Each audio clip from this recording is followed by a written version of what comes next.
안녕하세요. 이곳에서 여러 사연들을 재미있게 듣고 있는 50대입니다. 저에게는 너무나 소중한 사랑스러운 딸이 있습니다. 제 평생을 딸을 위해서 살았다고 해도 과언이 아닐 정도로 저에게는 딸이 정말로 소중합니다. 남편과는 현재 이혼을 한 상태예요. 자꾸만 시댁 식구들이 저에게 너무하다면서 말을 해오길래 내가 정말 너무한 건가 싶어 이렇게 글을 쓰게 되었습니다. 남편과는 성인이 되어 지인의 소개로 만나게 되었습니다. 늦둥이 외동딸이었던 저는 활달하고 적극적인 남편이 좋았습니다. 연애를 하다가 20대 초반에 저희는 결혼을 하게 되었고 바로 임신을 했죠. 그때까지만 하더라도 남편은 세상 다정하고 좋은 남편이었어요. 여보, 나랑 결혼해줘서 정말 고마워. 내가 지금은 보잘것없고 가진 것도 없지만 평생 당신이랑 아이를 위해서 열심히 일할게. 열심히 일하다 보면 우리도 좋은 날이 오겠지. 당신만 내 옆에 있으면 세상 못할 일도 없을 것 같아. 당신이랑 결혼을 한 건 내 평생 가장 큰 축복이라고 생각해. 그러니까 다른 걱정하지 말고 건강하게 아이 잘 키워줘. 알았지? 당신 덕분에 내가 마음이 놓인다. 주변 보면 결혼하고 나서 후회한다는 사람들도 많이 있는데 나는 당신 만나서 후회 안 하고 잘 살고 있는 것 같아. 뱃속의 아이도 무럭무럭 잘 크고 있고 거기다가 남편까지 열심히 일해주니 나는 정말 행복하네. 가정을 꾸려서 산다는 게 다 이런 걸까 싶어. 우리 엄마 아빠도 늦게 결혼하셔서 나를 늦게 낳으셨잖아. 그래서 더 내가 소중하셨다는데 우리도 그렇게 알콩달콩 살 수 있을까? 그럼 여보, 내가 그렇게 살 수 있도록 해줄게. 당신 평생 고생 안 하고 살 수 있도록 내가 지금부터 노력할 거야. 그러니까 걱정하지 말고 태교만 잘하고 있어. 뭐 먹고 싶은 거 있으면 언제든지 말하고. 임신하면 이것저것 먹고 싶은 것도 많다고 하더라. 내가 그거 다 사줄 테니까 걱정하지 말고 나만 믿어. 남편은 저와 아이를 위해서 열심히 일을 하겠다고 제 앞에서 다짐을 했어요. 항상 행복할 줄만 알았던 저에게 고생문이 열리게 된 것은 딸이 태어나고 돌이 되었을 무렵이었어요. 갑자기 집에 누군가가 찾아왔고 문을 열어보니 남편 이름을 말하면서 갑자기 돈을 달라고 했어요. 영문을 몰라서 가만히 서 있으니 출근을 했다던 남편이 허둥지둥 들어와 그 사람과 실랑이를 벌이다가 둘이서 나가 저녁 늦게서야 집에 들어왔습니다. 여보, 아까 찾아온 사람은 뭐야? 갑자기 빌린 돈을 달라고 해서 너무 깜짝 놀랐어. 당신 친구야? 나는 한 번도 못 봤던 친구 같은데 무슨 돈을 빌렸어? 갑자기 왜 돈을 빌렸어? 급하게 써야 할 곳이 있었던 거야? 처음에는 당신 이름을 말하길래 나는 무슨 친구인가 해서 문을 열어줬는데 다짜고짜 돈을 달라고 하길래 너무 황당했어. 무슨 일이야? 무슨 일이 있는 거야? 그게 여보. 사실은 나 직장 그만뒀어. 내가 그만둔 건 아니고 잘렸는데 어쨌든 당신이랑 딸은 먹여 살려야 하잖아. 그래서 일용직 일을 매일 다니고 있었는데 거기서 알게 된 사람이야. 그래서 아마 당신은 누군지 몰랐을 거야. 집 주소를 알려준 적이 없었는데 어떻게 찾아왔는지 모르겠네. 어쨌든 내가 잘 해결했으니까 걱정하지 마. 왜? 왜 일 그만뒀다는 얘기 안 했어? 그래도 그런 얘기는 바로바로 해줘야지. 그래서 지금은 일용직을 다니고 있는 거야? 매일 그럼 출근한 게 아니고 일용직에 가려고 그 새벽에 나갔던 거였어? 아니, 일이야 그렇다 치더라도 아까 온 사람은 빌린 돈을 달라고 하던데 그건 또 무슨 말이야? 들어보니까 금액도 꽤 되고 직장 그만두고 월급 채우려고 돈 빌렸던 거야? 사실 당신한테 말해야 할 것 같은데 저 사람이 돈 빨리 벌 수 있다면서 도박장을 소개해줬어.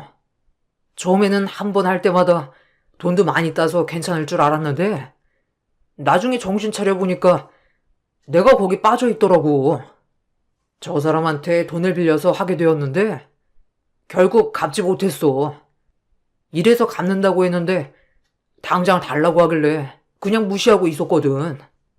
솔직히 집까지 찾아올 거라 생각하지 못했어. 미안해. 뭐? 도박이라고? 당신 지금까지 도박을 했던 거야? 그럼 그 빚 때문에 우리 집까지 찾아온 사람이었어? 아니, 어쩌자고 그거래.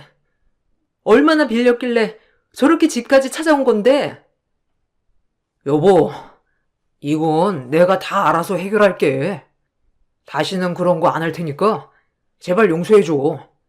내 말 못 믿겠으면 바로 우리 본가에 가서 내가 약속할게. 내 입으로 엄마 아버지한테도 다 얘기할 테니까 제발 나 한 번만 믿어주라. 내가 처음에는 그냥 생활비 벌려고 간 거였거든. 가니까 처음에는 잘 됐는데 이게 끝까지 가지는 않더라고. 여보, 한 번만 용서해줘. 남편은 제 앞에서 무릎을 꿇고 용서를 구하였고, 절대로 다시는 하지 않겠다며 말을 했습니다.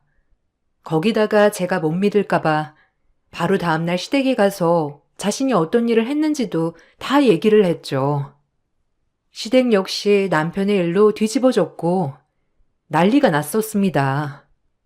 시부모님께서는 남편의 빚을 갚아줄 테니 이번 한 번만 넘어가 달라며 말을 하셨습니다. 저 역시 아직 아이가 어렸기 때문에 마음에 걸려서 이 사건은 그냥 넘어가게 되었죠. 저는 평생 동안 이때를 그냥 넘어간 것을 후회했습니다. 남편은 이날 이후로 성실하게 다시 취업을 해서 일을 다니는 듯 했습니다. 그렇지만 직장을 취업해도 오래 다니지는 못했어요. 한 번 다니면 길어봤자 1년 다니고 그만두는 일이 부지기수였죠. 남편이 직장을 그만두기라도 하면 바로 생계가 위기에 처했습니다. 이런 일들이 자꾸 반복이 되니 저 역시 너무나도 지치고 힘든 날들이 많았습니다. 버티고 버티다가 아이가 어느 정도 말을 하기 시작하면서 저는 일을 시작하기로 다짐했습니다. 여보, 이제는 수연이도 말도 하고 대화도 잘 되니까 어린이집을 보내는 게 어떨까 싶은데 당신 생각은 어때? 내가 이제 밖에서 나가서 일을 하는 게 좋을 것 같아서. 당신은 아직 맞는 일자리를 찾지 못했으니 당분간은 당신이 수연이를 좀 봐줬으면 좋겠어. 나는 이번에 아는 언니가 사무직 구하는 곳이 있다고 해서 거기 가보려고. 내가 일 시작하면 아이를 못 돌보니 당분간 그렇게 하고 어린이집에 보내자고. 아니, 내가 아무리 일을 쉬어도 1년 이상 쉬어본 적이 없는데 그동안 벌어다 준 돈은 하나도 남겨주지 않고 썼던 거야? 아니, 살림을 어떻게 했길래 당신이 일을 해야 되겠다고 말이 나와? 솔직히 내가 꾸준히 한 직장에서 일을 한 것은 아니지만 그렇다고 해서 부족할 정도로 돈을 벌었던 것도 아니고 1년도 쉬지 않고 다시 일을 시작했는데 고작 몇 달 버틸 돈조차도 없다는 게 말이 돼? 당신 참 말을 쉽게 한다. 당신이 아무리 벌어다 주면 뭐해? 다시 1년 동안 일도 안 하는데 1년 이상 쉬어본 적이 없다고? 그래, 그렇게 연달아서 쉬었던 적은 없었지. 한 달 일하고 3개월 쉬고 2달 일하고 6개월 쉬고 그러면 1년의 절반은 일도 안 한다는 건데 이건 이상하지 않은가 보지? 더 이상은 나도 안 되겠어. 나라도 나가서 돈을 벌어야 생활이 되지. 그러니까 답답한 소리 하지 말고 당분간 수연이 좀 당신이 봐. 저는 그렇게 일을 시작하게 되었습니다. 제가 돈을 벌기 시작하자 남편은 더욱더 집에서 탱자탱자 놀기 시작했죠. 자기가 아이를 보겠다면서 하는 날이 대부분이었는데 퇴근을 하고 집에 돌아가면 집안일은 단 하나도 되어 있지 않을 때가 많았습니다. 그러다 보니 퇴근 후에도 집안일을 하느라 정신없이 하루를 보내는 날이 많았죠. 너무나 체력이 없어 힘들 때면 남편에게 집안일 좀 조금이라도 해두라고 말을 하곤 했습니다. 여보, 집에서 아이 보는 거 쉬운 일이 아닌 건 알고 있는데 그래도 청소를 하던지 설거지를 하던지 아니면 빨래를 하던지 셋 중 하나는 해주면 안 될까? 내가 퇴근을 하고 들어가면 산처럼 쌓여있는 집안일들이 있으니 일이 끝이 없는 것 같아. 그러니까 당신이 수연이 자거나 혼자서 놀 때 조금이라도 해주면 내가 좀 더 수월할 것 같은데. 내가 집안일을 어떻게 해? 거기다가 수연이도 혼자서 놀다가도 나를 찾는데 어떻게 집안일을 하냐고. 그리고 나는 집안일 서툴고 손도 빠르지 않아서 시간도 너무 오래 걸려. 당신이 퇴근하고 와서 하면 금방 다 하잖아. 그럼 누가 효율적이야? 누가 봐도 당신이 효율적이지. 나는 그냥 수연이나 보면서 있을 테니까 당신이 퇴근하고 와서 집안일 하는 게 좋겠어. 아니, 내가 체력이 너무 힘들어서 그래. 나 혼자서 일도 하고 집안일도 하려고 하니까 너무 힘들어. 당신이 뭐 하나라도 같이 해주면 좋을 것 같은데 좀 도와줘. 아니, 하나라도 해줘. 뭘 해야 할지 모르겠다면 내가 뭘 해야 하는지에 대해서도 아침에 얘기하고 갈 테니까 그것만이라도 해줘. 아, 몇 번을 말을 해. 나는 집안일을 못한다니까. 이런 거 못한다고 여러 번 얘기하는데도 왜 나한테 집안일을 하라고 해? 솔직히 말하면 당신이 좋아서 돈 벌러 나가는 거잖아. 내가 돈 꼭 벌어야 한다고. 당신 등 떠미는 것도 아니고. 당신이 좋아서 나가놓고서는 집안일 안 되어 있다면서 하라고 하면 나는 뭐 기분 좋게 할 수 있겠냐? 뭐? 당신 그게 무슨 말이야? 내가 일을 하는 게 네 욕심 때문에 하는 거라고? 당신 진짜 말 아무거나 한다. 당신이 밖에서 성실하게 일하면서 벌어온 것이 있다면 내가 어린애 놔두고 밖으로 나가겠어?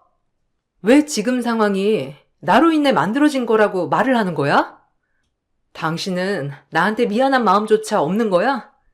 아니면 내가 안쓰럽지도 않아? 웃긴다 정말. 야, 내가 혼자 돈 벌 때는 이런 소리 하나도 안 해놓고서는 너 혼자 돈 버니까 안쓰러워? 정말 웃기네. 그래, 그 잘난 돈 내가 나가서 벌어서 올 테니까 두고 봐. 어떻게든 네가 버는 돈만큼 내가 벌어오면 되는 거잖아. 그렇게 돈 벌어서 오면 집안일이나 하라고 뭐라 그러지 말고. 남편에게 집안일을 해달라고 말을 하면 자기는 이런 것은 절대 못한다면서 화를 내고 집을 나가버리곤 했습니다. 그렇게 집을 나가면 몇 날 며칠을 들어오지 않았죠.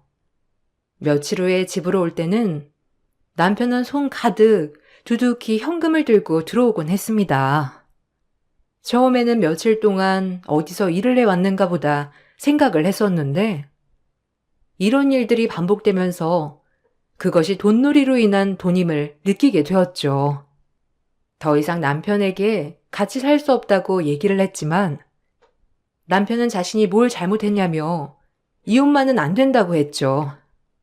남편의 얼굴을 보고 사는 건 아니라 생각이 들어 저는 직장을 핑계로 아이와 함께 직장 근처로 집을 옮기게 되었고 남편은 시부모님 댁으로 들어가 살게 되었습니다.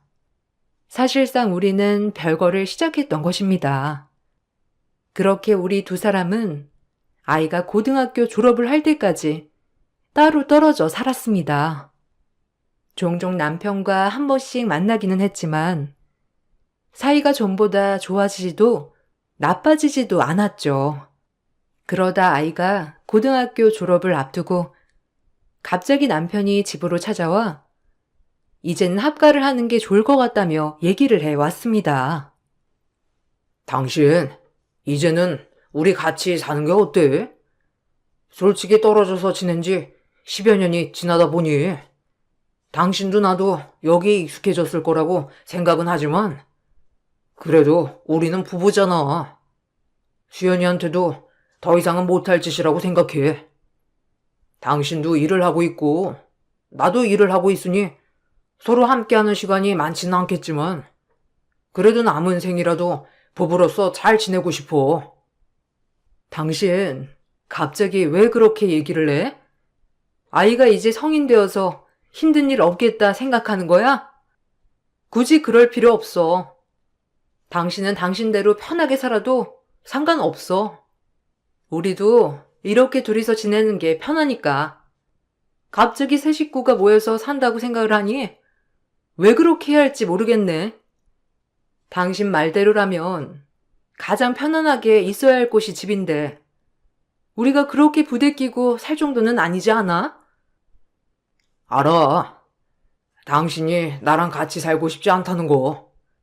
그렇지만 딸에게도 상처가 되었을 거야. 내가 조금이라도 지금부터 노력을 한다면 딸 상처도 많이 나아지지 않을까 생각을 해. 다른 것보다 우리 딸과 우리 두 사람만 생각을 하고 결정해줘. 남편은 그렇게 학가를 얘기한 뒤부터 집에 종종 와서 음식도 만들어주고 집안일을 도와주기도 했습니다. 거기다가 바빠서 퇴근이 늦을 때면 졸업을 앞둔 딸과 함께 영화도 보면서 소소하게 시간을 보내기도 했죠. 그전까지는 아빠 없이도 잘 지냈다고 생각을 했지만 딸아이가 아빠와 어색하지만 즐겁게 시간을 보내면서 행복해하는 모습을 보고 어쩌면 남편이 정신을 차린 건 아닐까 생각을 했습니다. 이런 제 생각은 얼마 못 가 깨지고 말았죠. 남편의 이 행동들은 모두 계략이었습니다. 딸은 공부도 어릴 적부터 잘해서 명문대에 합격을 했는데요. 대학 등록금으로 모아두었던 통장을 깨고 등록금 납부를 하기로 했죠. 이 사실을 알고 남편은 미안하다며 얘기를 했습니다. 정말 수연이 대학 등록금을 다 모으고 있었어? 아휴, 사실 한두 푼도 아니라 이번에 등록할 때 좀 도와줘야 하는데 고민하고 있었거든. 사실 지금은 내가 넉넉한 형편이 아니라서 어떻게 해야 할까 걱정했는데 정말 당신 대단하다. 그럼 지금까지 모으고 있었던 거야? 수연이 가는 대학 등록금이 정말 장난이 아니더라고. 당신 정말 대단해. 그리고 미안해. 당신 혼자 이 부담을 지게 해서. 괜찮아. 우리 딸 좋은 대학 가니까 내가 정말 기분 좋게 다 낼 수 있어서 다행이지. 딸 공부도 정말 잘하는데 대학까지 등록할 돈이 없어서 못 간다면 너무 속상하고 힘들 것 같아. 그래도 이렇게 마련할 수 있어서 다행이다. 정말 잘 모을 수 있을까 고민이 많았거든. 그리고 당신도 너무 미안해할 필요 없어. 그냥 이렇게 아빠 노릇 뒤늦게라도 해주면 나야 고맙지. 요즘 수연이가 정말 행복해하는 것 같아. 그런가? 수연이 결혼할 때는 내가 꼭 도와줄게. 알았지? 당신 혼자서 수연이 이렇게 장하게 키우느라 고생 정말 많이 했겠어. 아이 등록금은 내가 잘 가지고 가서 낼 테니까 당신도 그냥 편하게 쉬어. 그 다음날 남편은 미리 뽑아둔 등록금을 들고 사라졌습니다. 야반도주를 했던 것이죠. 남편이 하루아침에 사라지자 주변에서 사고가 난 것은 아닐까 신락 같은 희망을 갖고 있었습니다. 그렇지만 대학에 연락을 해보아도 등록이 되었다는 답변이 들리지 않아 속이 타들어갈 지경이었죠. 그렇게 저희는 다시 한번 더 남편의 배신을 느끼게 되었습니다. 그날 이후로 저와 딸은 서로를 의지하면서 상처를 묻고 살고 있었어요. 살면서 아빠, 남편이라는 이야기는 한 번도 입에 올리지 않았죠. 그렇게 저희는 10년의 세월을 다시 겪게 되었습니다. 시간이 지나 딸아이는 어엿한 직장인이 되었고, 함께 하고 싶다는 남자친구와도 연애를 시작했습니다. 딸아이가 결혼을 하겠다며 말을 하고 난 후에 데리고 온 예비 사이도 정말 반듯한 사람이었죠. 성실하고 똑똑한 사이였고 지역 내 검사였습니다. 더군다나 예비 사이의 집안 역시 검사 집안이었고 부잣집으로 소문이 난 곳이었어요. 사실 그 어떤 것보다 제가 걱정을 했던 것은 저희 집의 사정을 다 알고 있는 거였어요. 혹시 내가 혹시나 해서 하는 말인데 수연이 만날 때 가정사도 많이 들어보았나? 우리 집에 수연이 아빠가 없네. 10년 전에 실종된 상태로 아직까지 연락이 되고 있지 않아. 홀어머니라 사돈댁에서는 좋지 않게 생각을 하실 수도 있으니 미리 다 얘기를 하는 것이 더 좋을 것 같아서. 자네, 수연이 상황을 다 알고 있는 건가? 네, 어머님.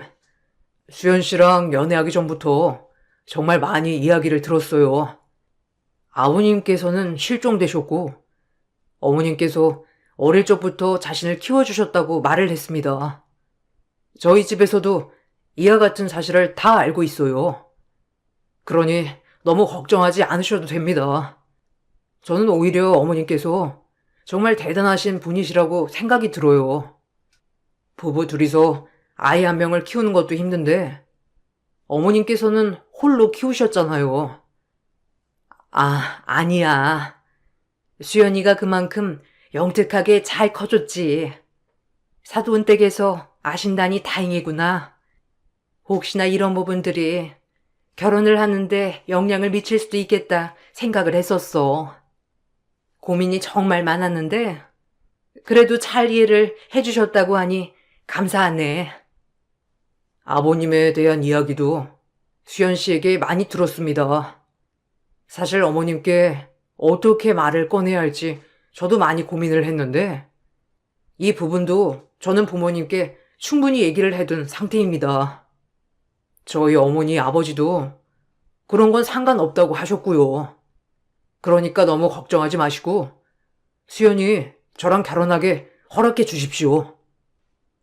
예비 사이의 집안이 워낙 좋은 집안이었기 때문에 처음에는 우리 집 사정을 알고 반대를 하는 건 아닐까 생각을 했었는데 알고 보니 딸아이가 너무나 마음에 들어 그 모든 것도 신경이 쓰이지 않았다는 사돈댁의 답변이 있었습니다.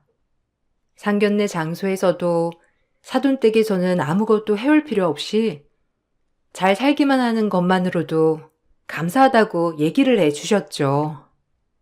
저는 그런 좋은 집안으로 딸이 시집을 가는 것 같아 뭉클하고 기특하기도 했습니다. 그렇게 차분하게 결혼식을 준비하고 결혼식 당일 사건이 발생했습니다. 미리 와서 결혼식 예행 연습을 하고 있었던 제 곁으로 누군가가 다가온 것입니다. 바로 10년 전 야반 도주를 하고 나서 잠적한 남편이었어요. 알고 봤더니 그동안 남편의 자취를 모른다던 시댁 식구들은 남편과 연락을 하고 있었고 이번에 딸 결혼 소식까지 듣게 되어 찾아오게 되었다고 말했습니다. 당신 어떻게 여길 왔어? 어떻게 여기가 어디라고 와? 10년 만에 나타나서 뻔뻔하게 딸 결혼식을 와? 당신 제정신이야? 내 딸 결혼식에서 큰소리 내고 싶지 않으니까 당장 이 자리에서 꺼져. 좋은 말 할 때 가라고. 안 그러면 바로 경찰 불러서 당신이 내 딸 등록금 훔쳐서 달아난 거 다 말할 테니까 조용히 꺼지라고. 참나. 당신 참 독해졌네. 아니 내 딸 결혼식인데 아빠가 참석을 해야지 어딜 간다는 거야? 그럼 오늘 우리 수연이 팔짱 끼고 여기 한번 걸어보는 건가? 결혼 소식 들었어. 여기 사돈들 잘 산다며? 어쩐지 결혼식을 이런 곳으로 잡았다고 하길래 깜짝 놀랐는데 역시나 사돈집이 잘 사는 집이구먼. 나 없이 꼬질꼬질하게 사는 것 같더니만 딸내미 시집 하나는 잘 가네. 뭐? 당신이 무슨 자격으로 딸 결혼식을 입에 올려? 지금 당장 안 나가? 수연이 눈에 띄지 말고 당장 나가. 당신은 여기에 있을 자격도 없으니까. 당신이 나가고 나서 우리들 얼마나 상처받았는지 알기나 해? 그리고 어떻게 결혼식 한다는 건 알았어? 참나. 그동안 뻔뻔하게 우리 소식 들으면서 다녔던 거야? 뭐 이렇고 저렇고 일단 그건 나중에 얘기하고 지금은 당장 나가. 내가 왜 나가야 하지? 여기 사돈들은 아빠 있다는 거 모르나? 내가 가서 인사 좀 해야 되겠는데. 우리 딸 잘 봐달라고 해야지. 아니지. 돈 많은 집안이니 사이 잘 봐줄 테니 뭐라도 좀 달라고 해야 하나? 아, 내 인생이 이렇게 풀릴 줄이야 몰랐는데. 우리 딸 부자 남편 물어오다니. 역시 나한텐 복덩이긴 하구나. 남편의 말에 경악을 하면서 쳐다보고 있었던 그 순간 저를 보고 예비사이가 곁으로 다가왔습니다. 사색이 되어서 놀란 얼굴을 하고 있는 저를 보다가 혼주석에 앉아있는 남편을 보더니 깜짝 놀라서 말을 하더라고요. 혹시 저 모르시나요? 저번에 한번 저희한테 조사받으러 오시지 않으셨나요? 아니 그때 오신 분 맞으신 것 같은데. 얼굴이 똑같으신데. 여기는 어쩐 일로 오셨죠? 그때 사고 났다면서 몇 달 동안 꼼짝없이 입원해야 될 것 같다고 저한테 전화 주시지 않으셨나요? 제가 다시 전화를 하니까 연결이 안 돼서 한참 찾고 있었는데. 네? 사람 잘못 보신 것 같습니다. 저는 대기 알고 있는 사람이 아닌 것 같은데요. 저는 처음 뵙는 것 같은데요. 아닌데요. 거기에 문신한 것도 똑같고 상처 있는 것도 똑같은데요. 여긴 어떻게 오셨죠? 결혼식에 오신 건가요? 예비사이의 말에 남편은 화들짝 놀라더니 갑자기 혼주복으로 입어왔던 양복 상의를 찢듯이 벗어버리고 자리를 피했습니다.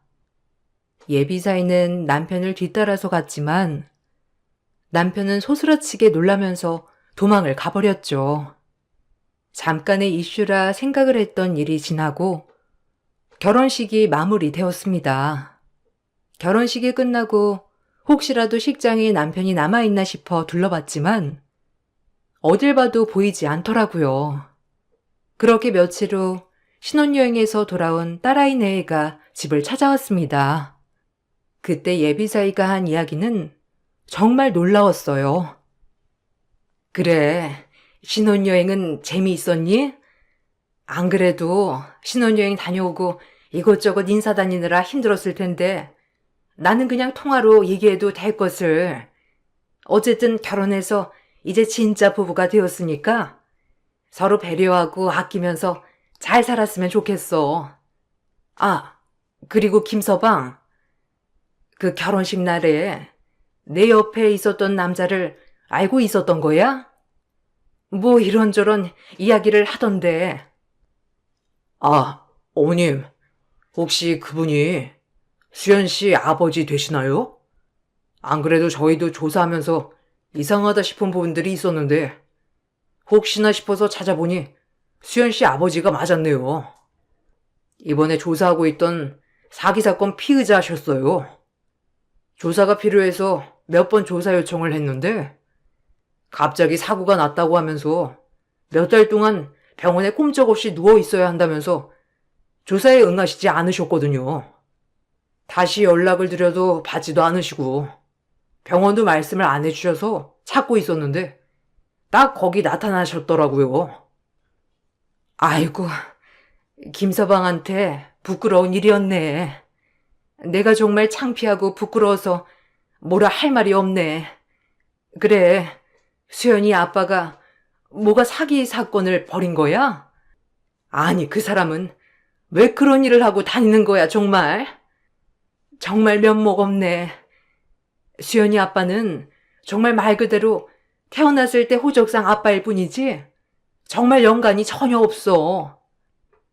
네, 알아요, 어머니. 제가 그것 때문에 말씀드리는 건 아니고 저희도 다 이해합니다. 수연 씨에게는 가족은 어머님 한 분이잖아요. 그동안 고생하면서 수연 씨 키워주신 건 어머님이시니 저는 전혀 신경 쓰지 않고 있습니다. 다만 다시 수연 씨 아버지가 이쪽으로 찾아올 수 있으니까 그땐 저에게 바로 연락을 해주시면 감사하겠습니다. 저는 사실 사위의 말에도 집까지 찾아올까 생각을 했었지만 사위의 예상대로 남편은 물어물어 집까지 찾아왔습니다. 남편은 딸의 남편이 뭐하는 사람인지 알고는 있냐면서 저에게 화를 내기 시작했죠. 아니, 당신은 사위가 어떤 일을 하는지도 안 알아보고 결혼을 허락했어? 그때 결혼식에서 봤지? 내 얼굴만 보고서 딱 누군지 알았던 거. 어떻게 그런 소름 끼치는 사람이랑 짝을 지어줘? 아무리 돈이 많다고 해도 그렇지. 에휴. 그리고 나 사기 안 했어. 그거 다 다른 사람들 때문에 연루된 거고 그런 짓 한 번 한 적이 없다고. 그 자식이 나를 의심하고 모욕했는데 당신 그래도 사이라고 할 거야? 참나. 그게 딸내미 등록금까지 모두 들고 튄 사람이 할 얘기는 아닌 것 같은데. 하나밖에 없는 핏줄 돈도 가지고 야반도 주하는데 남의 돈은 얼마나 쉽겠어. 그냥 뭐 양심의 가책도 없이 편하게 가지고 갈 수 있겠네. 사기를 했건 안 했건 뭐 내가 알 바 아니고 범죄를 저질렀거나 의심받는 게 있으면 조용히 가서 조사나 받지. 당신 이런 식으로 나올 거야? 그래, 알았어. 당신 그래도 체면이 있으니 내가 계속 수연이 앞에 나타나는 건 싫을 거 아니야. 내가 딸아이 앞에 나타나는 게 싫으면 나한테 2천만 원만 보내줘. 이번에 이 사건만 잘 해결되면 되는데. 그 자식이 날 자꾸 사기 혐의로 몰아가고 있어서 그래. 일단 합의를 하고 사건 해결해야 하니까 2천만 원만 보내주면 내가 앞으로 다시는 수연이 앞에, 아니 인생에 상관 안 할게. 뭐? 너는 결국 돈 때문에 우리 앞에 나타난 거지? 너 같은 버러지는 애초에 싹을 잘랐어야 했어. 그때 내가 싹싹 비는 너를 봐줬던 것이 천추의 한이다. 해결? 내가 왜 네 사건을 해결해주니? 잘못을 했으면 거기 가서 싹싹 빌어야지. 너 잘하는 거 있잖아. 그렇게 그때처럼 싹싹 빌면 혹시 몰라? 그 사람들도 다 용서해줄지? 뭐? 이게 정말 말이라고 단 줄 알아? 너는 뭐가 잘났다고 나한테 이러는 건데? 아유, 한 주먹거리도 안 되는 게? 남편이 저에게 화를 내면서 손찌검을 하려던 그때 사위는 경찰과 함께 나타났습니다. 남편이 집으로 찾아온 순간 저는 바로 사위에게 전화를 했고 남편은 바로 잡혀가게 되었죠.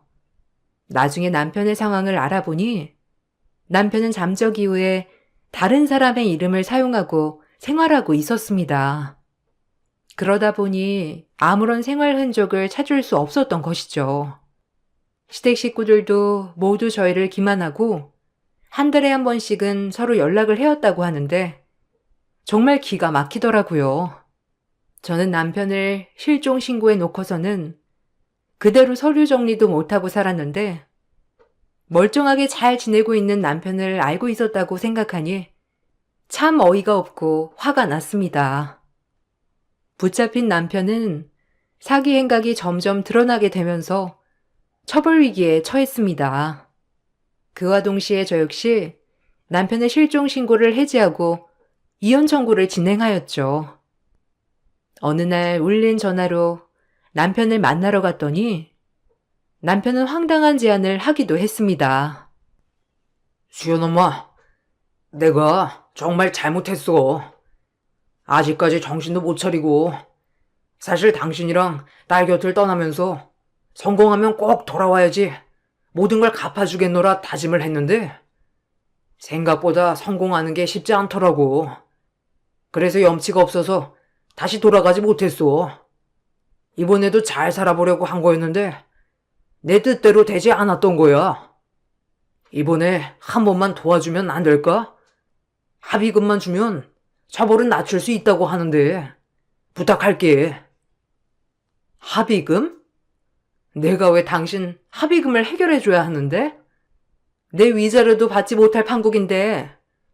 그리고 당신 염치가 없어서 못 돌아왔다고 했지? 그러면서 시댁 식구들한테는 잘도 연락했더라. 나는 당신이 살아는 있을까 걱정도 했었는데 그동안 참 먹고 자고 하면서 편하게 잘 지냈나 보다. 나랑 딸은 지금도 그때 사건 입에 올리지도 못해. 그때만 생각하면 우라가 치밀어 올라서. 그건 정말 내가 미안해. 그냥 한순간에 돈을 보니까 눈이 돌아서 내가 정말 잘못했어. 금방 다 갚을 수 있을 줄 알았어. 사업만 잘 되면 금방 잘 갚아서 다시 돌아갈 수 있을 줄 알았다고. 근데 그게 잘 되지 않았던 거야. 내가 고의적으로 돈을 쓴 게 아니라고. 어쨌든 이번만 합의 잘해주기만 하면 내가 평생 당신 공주처럼 떠받들면서 살게. 이건 정말 약속해. 와, 내가 이 얘기를 몇 번이나 듣는지 모르겠네. 당신 결혼할 때도 그랬지?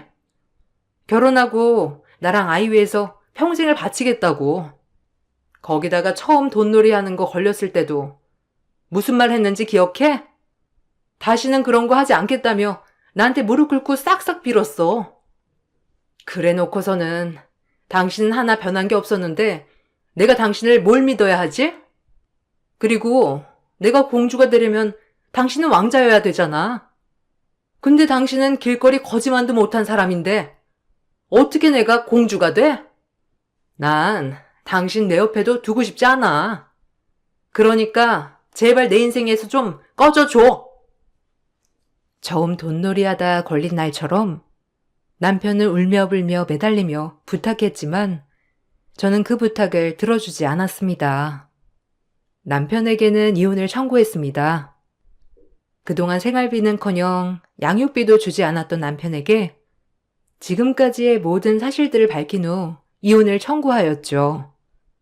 거기다가 현재 살고 있는 집 역시 남편의 노력이 하나도 들어가지 않았다는 점, 남편이 집안의 재산을 모두 탕진했다는 점 등을 주장하여 재산 분할도 해줄 수 없다고 했습니다.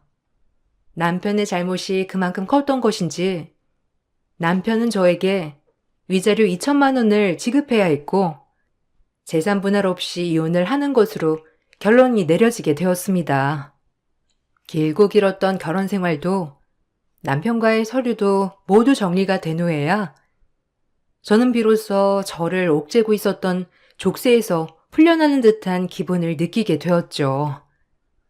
딸도 결혼을 하면서 독립을 하고 이제는 저도 제 인생을 살고 있어요.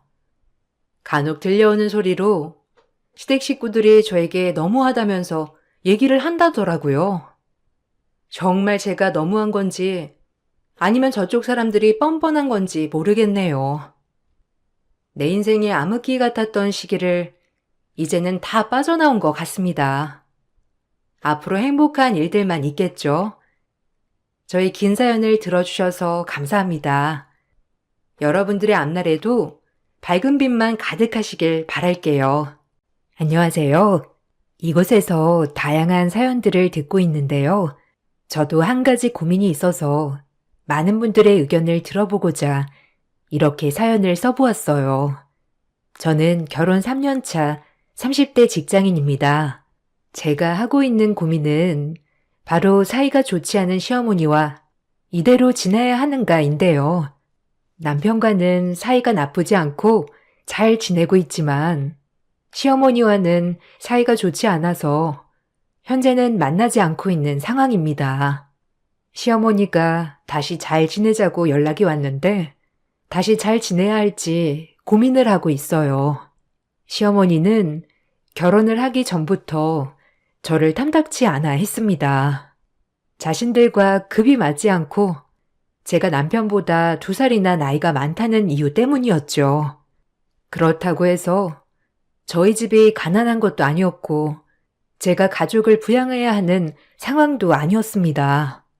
다만 남편네 집은 부동산 투자로 인해서 막대한 돈을 벌었던 상황이었고 말 그대로 졸부 집안이었습니다.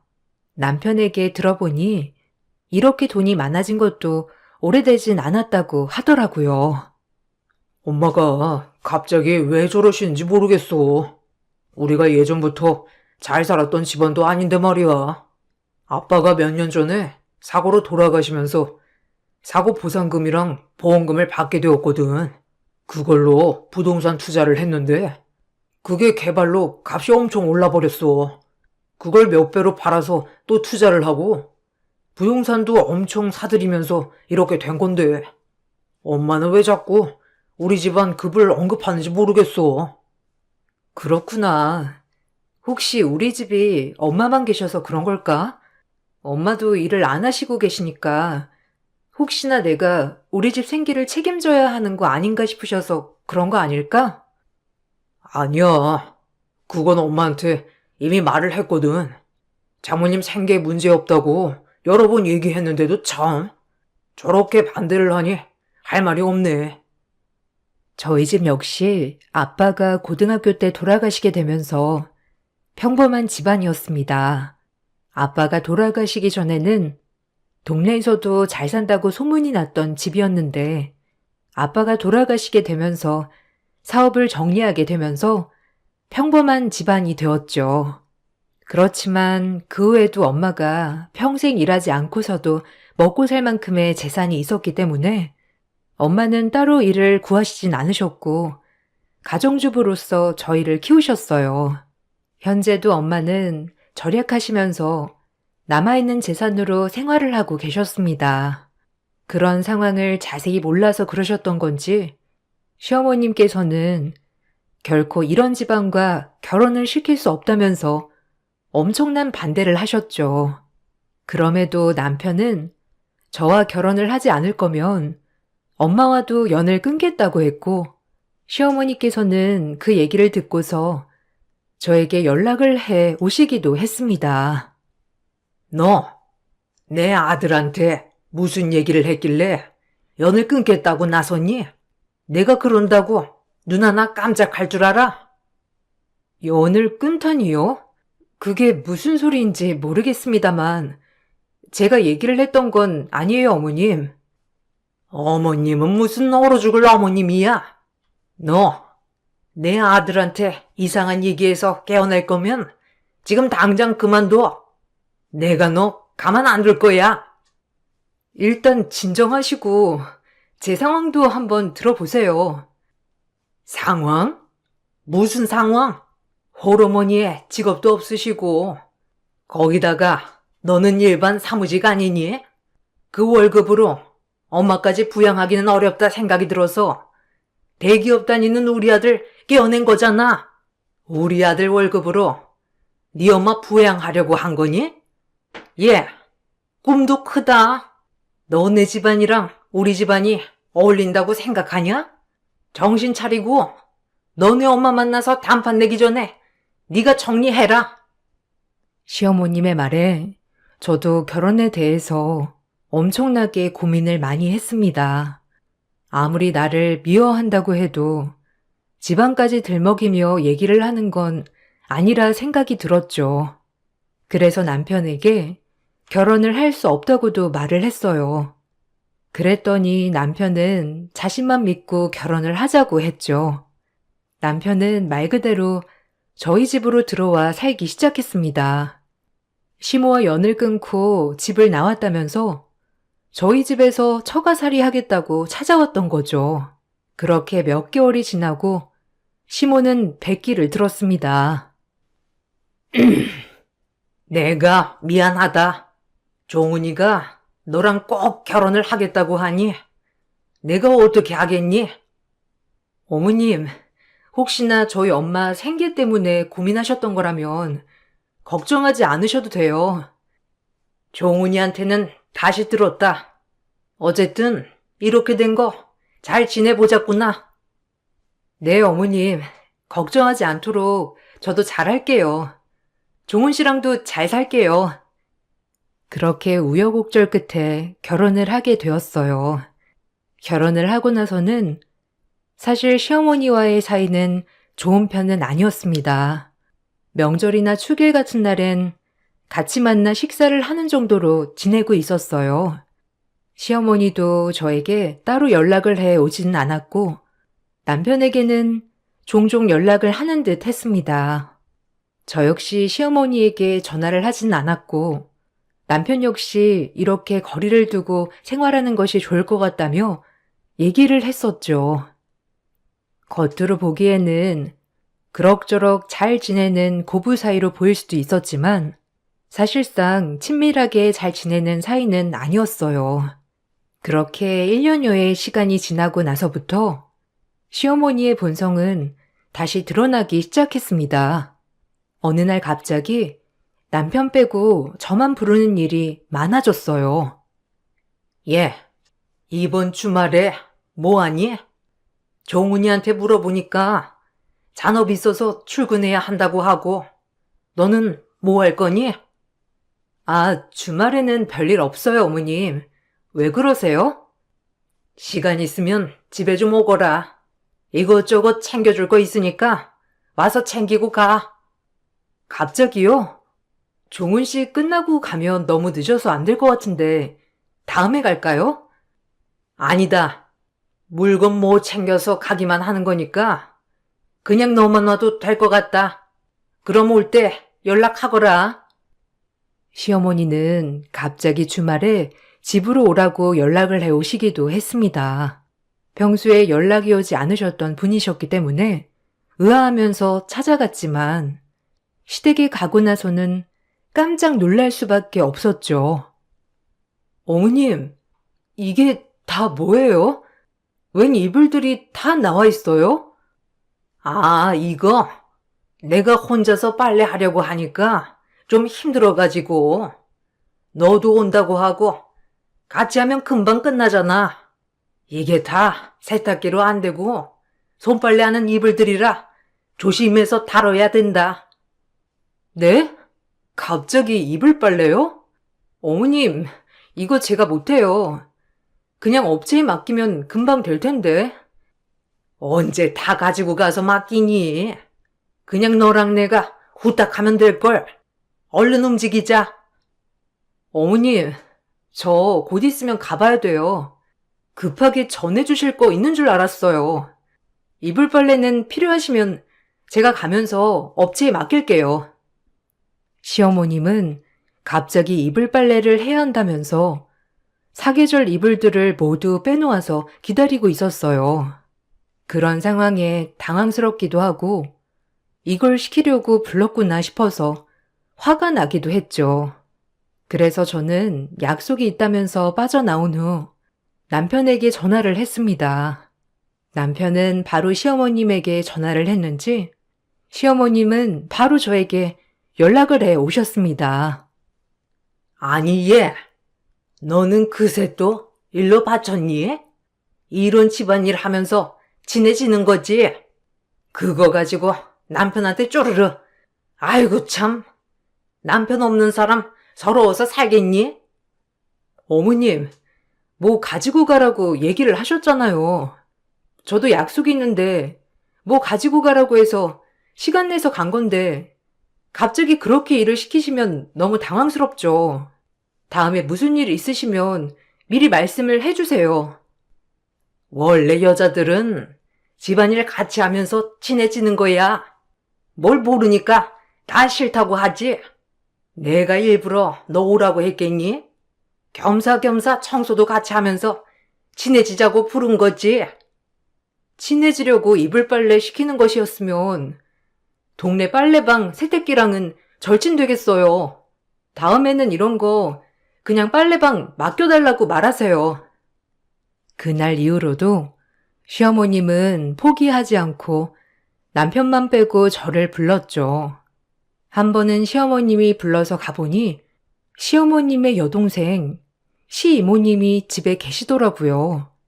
타지에서 살고 계셨던 터라 저도 결혼식 이후로는 처음이었죠. 어머, 안녕하세요. 어쩐 일로 여기까지 오셨어요? 예, 내가 못 올 것도 아니? 그냥 언니 보고 싶어서 왔지. 너는 웬일이니? 아, 저는 어머님이 잠깐 들리라고 해서 왔어요. 어머님, 무슨 일로 부르셨어요? 종훈이 좋아하는 반찬이랑 이것저것 보내려고 불렀어. 종훈이가 이번에 통 입맛이 없다고 하길래 내가 좀 했다. 가지고 가서 먹어라. 잠깐만 기다려. 예, 저런 시애미가 세상에 어디 있니? 며느리 밥 잘 챙겨 먹으라고 반찬도 해먹여. 좀 자주 와서 얼굴도 비치고 해야지. 시어머니가 불러야 이렇게 오는 거야? 요즘 며느리가 이렇게 안 와도 되는 거니? 어머, 남편은 저희 친정에 명절이나 모임 아니면 가는 일도 없는데요? 심지어 전화번호도 몰라요, 이모님. 남자랑 여자랑 같니? 여자는 자고로 시댁이 잘해야 일이 술술 잘 풀리는 거다. 에이, 그건 너무 옛날 사상이죠. 요즘은 남자나 여자나 마찬가지잖아요. 그리고 옛날 마인드면 처음부터 집도 남편이 다 해와야 되는 거 아니에요? 저는 집도 반반하고 예물 받은 것도 없는데 예단까지 싹 다 해갔잖아요. 이모님은 저번에 뭐 받으신 거 아니세요? 어머머머, 얘 좀 봐. 뭔 소리 하는 거야? 결혼할 때 언니가 다 준비하고 한 결혼이잖아. 얘 이상한 소리 한다, 언니. 예, 아가, 여기 있다. 다 챙겼으니까 이제 가보거라. 저의 말에 화들짝 놀란 시어머님은 갑자기 저에게 다 챙겼다며 후다닥 내보냈어요. 얼마 뒤에 시어머님이 다시 전화가 왔는데 다짜고짜 화를 내면서 따져 물으시기도 했죠. 예, 너는 어떻게 내 체면은 하나도 생각을 안 하니? 그렇게 얘기하고 가버리면 어떡해? 어른이 무슨 말을 하면 내내만 하면 되는 거지. 너 시모가 얼마나 욕을 했는지 알고 있어? 네? 제가 무슨 얘기를 했다고. 그리고 어머님, 왜 결혼할 때 제가 한 거 아무것도 없다고 하셨어요? 그게 지금 무슨 상관이야? 그냥 내 체면 살려주면 될걸. 그걸 굳이 얘기해야 되는 거야? 아휴, 넌 아무리 봐도 이뻐할 구석이 하나도 없니? 됐다. 너랑 무슨 얘기를 하겠어?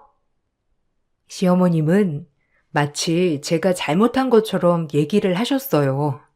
생각을 해보니 결혼식 때에도 시댁 식구들이 자꾸만 결혼 참 공짜로 한다며 얘기를 하길래 무슨 말인가 싶었는데 다 이런 식으로 시어머니 말을 하셨던 것 같더라고요. 저는 너무나 기가 막혔어요. 사실 주변에서는 시댁이 잘 사는 것으로 알려져 있었지만 정작 결혼을 할 때는 한 푼도 보태주거나 해주신 게 없었거든요. 그래도 저희끼리 다 갖출 건 갖출 수 있었고 친정에서도 도움을 줘서 결혼을 한 것이었는데 시어머님이 이렇게 얘기를 하시니 너무 황당했답니다. 시이모께서는 제가 너무 건방지다며 남편에게도 전화를 해서 말을 했던 모양이더라고요. 남편은 시어머님께 전화를 해서 사람 창피하게 왜 그러냐고 말을 했답니다. 결국 시어머님은 저에게 다시 전화를 해 오셨죠. 너, 내가 정말 안 받아주려고 했는데 겨우겨우 받아줬더니만 이런 식으로 뒤통수를 치니? 내가 아까도 얘기했잖아. 그냥 어른이 말하면 네네 하면 되는 거지. 그걸 또 쪼르르 남편한테 얘기를 했어. 어머님, 남편이 안 건 제가 그런 게 아니라 시모님께서 저희 남편한테 전화해서 알게 된 거예요. 왜 저한테 그러세요? 어쨌든 이 난리를 나게 하니 시모도 너무 화나서 종훈이도 안 보고 싶다고 했다. 어머님, 그게 어떻게 제 잘못이에요? 왜 제가 그런 말을 들어야 하며, 거기다가 시모님께서 건방지다고 남편에게 전화한 건 화가 안 나세요? 아이고, 아들이 여자 잘못 만나서 단단히 미쳤구나, 미쳤어. 그래, 너네 마음대로 하고 살아봐라. 나중 되면 내가 무슨 말 하는지 다 알 거다. 시어머님께서는 남편이 여자를 잘못 만나 미친 거라며 얘기를 하셨어요. 남편은 그런 시어머님의 태도에 저에게 미안하다고 사과를 했습니다. 더 이상 시어머님과 함께 잘 지낼 필요 없다며 말을 했어요. 당신 정말 미안해. 이런 일까지 겪게 해서 아마 엄마가 이모한테 이런저런 얘기를 했나 봐. 이번 기회에 단단히 잡으려고 한 건지 이모도 너한테 괜한 얘기를 했나 보다. 이모님이 그러신 건 별로 신경 안 쓰이는데 어머님한테는 좀 내가 참을까 싶기도 하네. 아니야. 엄마가 괜히 자기 체면 살리려고 거짓말 한 거를. 솔직히 이번에 남들 시선만 중요하게 생각하는 거 고쳐야 돼. 주변에서도 다 엄마가 부자라 아부 떠는 사람들만 있지. 정작 제대로 얘기해주는 사람들도 없거든. 당신이 나한테 미안해야 할 필요는 없어. 그래도 할 수 있는 만큼은 해봐야지. 그렇지만 다음에도 또 이렇게 무시하시면 나는 독하게 말할 수밖에 없을 것 같아. 네가 그렇게 행동을 해도 다 이해할 수 있어. 괜찮아. 남편은 시아버지가 돌아가시고 나서 심리적으로 어려움을 겪었던 시어머님이 그나마 돈을 벌고 나서 밝아진 것 같아서 좋았다고 얘기를 했어요.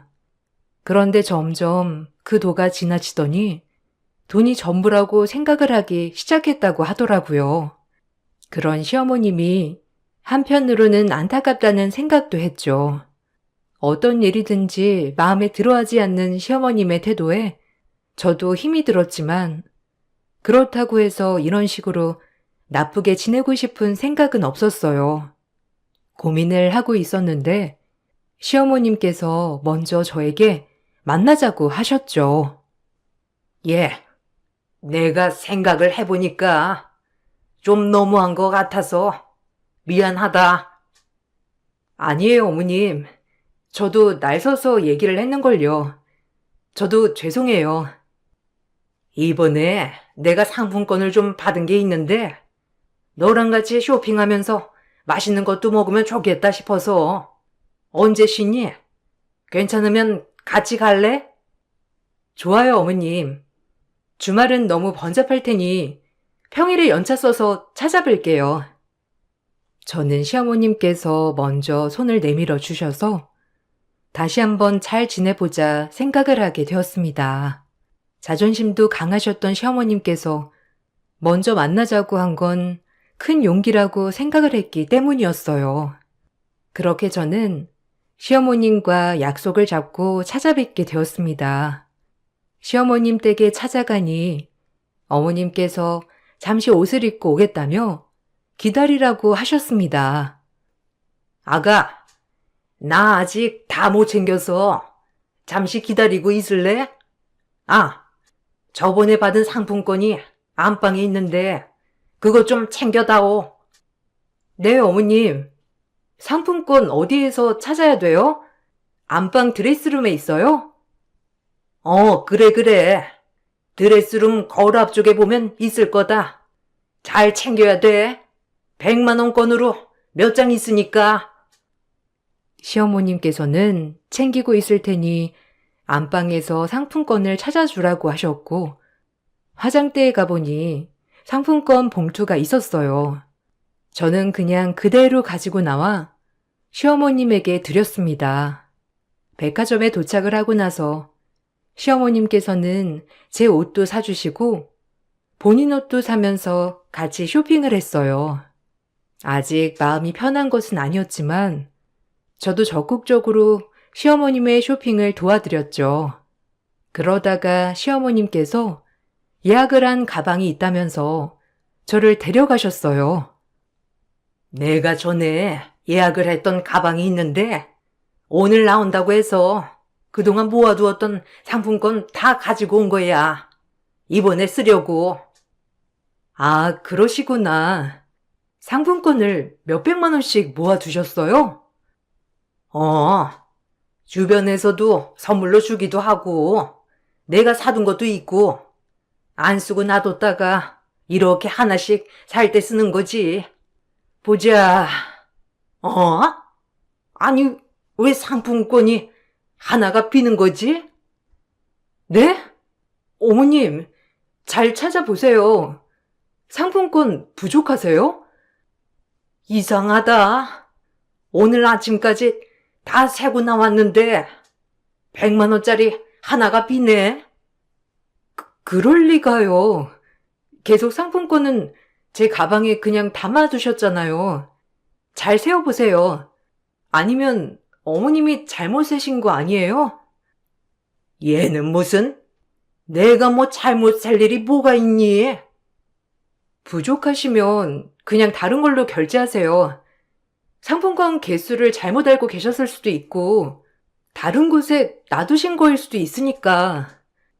뭘 다른 곳에 놔? 아니, 이거 사려고 가지고 온 건데 내가 다 계산을 해보고 빼놓은 거란 말이야. 어머님, 일단 그냥 구입하시고. 혹시 네가 가져갔니? 솔직히 말해봐. 네? 어머님, 무슨 말씀을 하시는 거세요? 제가 왜 어머님 상품권을 가지고 가요? 너 오기 바로 전에 상품권 개수를 셌거든. 그 이후로 너밖에 봉투 만진 적이 없는데 그럼 네가 아니면 얘가 자동으로 없어졌다는 거야? 어머님, 제가 가지고 간 거 아니에요. 아니, 그럼 누가 가져갔다는 거야? 상품권에 발이 달린 것도 아니고 너 아니면 누가 가지고 가? 우리 집에 온 사람 너밖에 없고 상품권도 네 가방에 보관하고 있었잖아. 지금까지 한 번도 꺼내지도 않았는데 그럼 누가 가져갔다는 거니? 저는 황당해서 아무 말도 하지 못했어요. 아무 말도 하지 않는 저를 보고 시어머님은 갑자기 불같이 화를 내면서 말을 하셨죠.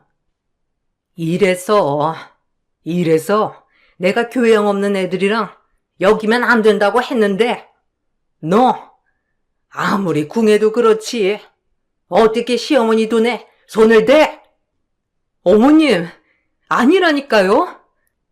시어머님께서는 제가 입고 있던 가디건을 마구 당기면서 찢어버렸습니다. 갑작스러운 소란에 사람들이 하나둘씩 모여들기 시작했어요. 시어머님께서 제 앞에서 고래고래 소리를 지르는 걸 보고서는 사람들도 쑥덕거리기 시작했습니다. 사람들이 모이면서 소란스러워지자 누군가 상황을 정리하기 시작했어요. 자, 이제 그만하시고 진정하세요. 제가 여기 백화점 창업주입니다.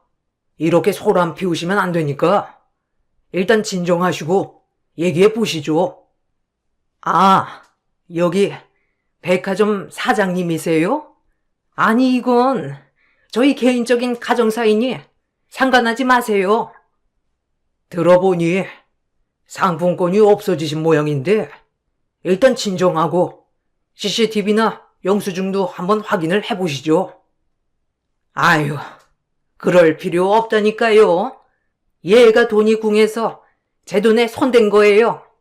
그러니 신경 쓰지 마세요. 사모님, 여기 상품권 하나 떨어져 있는데 혹시 이거 아니실까요? 네? 아니, 그게 왜 거기서 떨어져 있어? 혹시 모르니까 CCTV로 확인해 보도록 할게요. 시어머님께서는 바닥에 떨어져 있는 상품권을 보고 민망해 하셨습니다. 저는 그런 시어머님을 보면서 정말 어떻게 해야 할지 화도 나고 억울하고 분해서 눈물이 다 날 지경이었어요. 아유, 떨어져 있었나 보네요. 아이고, 며느리분께서 많이 놀라셨겠어요. 어? 아니 혹시 정릉에 있는 파란 대문집에 안 살았나요? 저요? 아, 네. 정릉에 있는 파란 대문집에 살았었어요. 근데 그걸 어떻게... 아, 그럼 제조공장 운영하셨던 김 사장님 따님이신가요? 네. 어떻게 저희 아버지를 아세요? 저 거기 살았던 양씨 아저씨예요. 아이고, 이렇게 만나게 되니 참 신기하네요. 어떻게 여기에? 어머님, 아버님은 잘 계시죠? 창업주는 저를 보더니 갑자기 정릉 파란 대문집에 안 살았냐고 물어봤습니다. 제가 맞는다고 하니 깜짝 놀라면서 자신이 거기에 새들어 살았던 사람이라고 얘기를 하셨죠. 얼굴을 자세하게 보니 정말로 집 바깥에 살았던 아저씨였어요. 그때 사업이 망하면서 우리 지역으로 왔는데 사정이 딱한 아저씨를 구제해 준 것이 바로 저희 아빠였습니다. 아이고, 세월이 벌써 이렇게 흘렀네요. 그때 초등학생이었는데 어느새 이렇게 결혼까지 했다니? 어렸을 땐 김 사장님 판박이었는데 지금은 어머니랑 똑 닮아서 금세 알아봤어요. 아, 네. 반가워요, 아저씨. 그때 꽤 오래 사셨죠? 그렇죠. 한 2, 3년 산 것 같은데 어머니 아버지는 건강하세요? 아, 아빠는 고등학교 때 돌아가셨어요. 저희도 초등학교 졸업하고 바로 이사를 갔고요. 아, 어쩐지 제가 나중에 찾아가 보니 번호도 바뀌고 이사도 갔다고 하더라고요. 아버님 사업장도 찾아봤는데 없더라니. 그러셨군요. 네. 아빠가 종종 얘기를 하셨는데 이렇게 백화점까지 운영하시다니 깜짝 놀랐어요. 아, 이건 다 김 사장님 덕분이죠. 이 빚을 갚을 날이 이제 온 것 같네요. 사장님의 말에 저는 무슨 말인가 싶었지만 며칠 후에 그 궁금증이 해소가 되었습니다. 사장님은 엄마를 뵙겠다며 집으로 찾아왔고 우리 가족들은 모두 모여 인사를 하게 되었어요. 반갑게 인사를 하고 사장님께서는 그동안의 얘기를 해주셨는데 그게 정말 놀라운 소식이었죠. 사실 제가 김 사장님께 도움을 받은 게 너무나 많아서 어떻게 갚아야 할지 고민을 많이 했습니다. 아유, 이렇게 잘 풀리셨다니 다행이네요.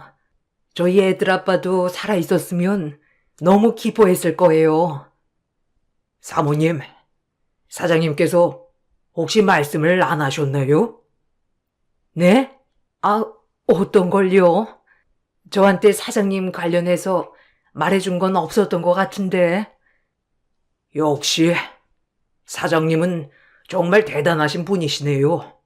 사실 사장님께서 저한테 돈을 빌려주셨습니다.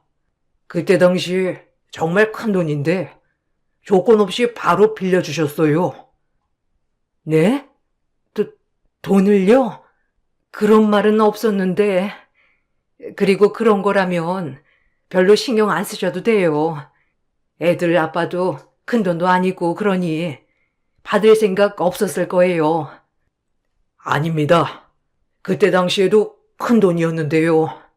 그 돈 받고 저 다시 사업 운영할 수 있었습니다. 그 사업들이 잘 되어서 이렇게 백화점 창업주로 잘 살고 있는 거고요. 창업주는 본래 의류 사업을 하던 분이었습니다. 그렇지만 사기를 당하게 되면서 사업이 망하게 되었고 거의 도망치듯이 살고 있던 지역으로 오게 된 것이었죠.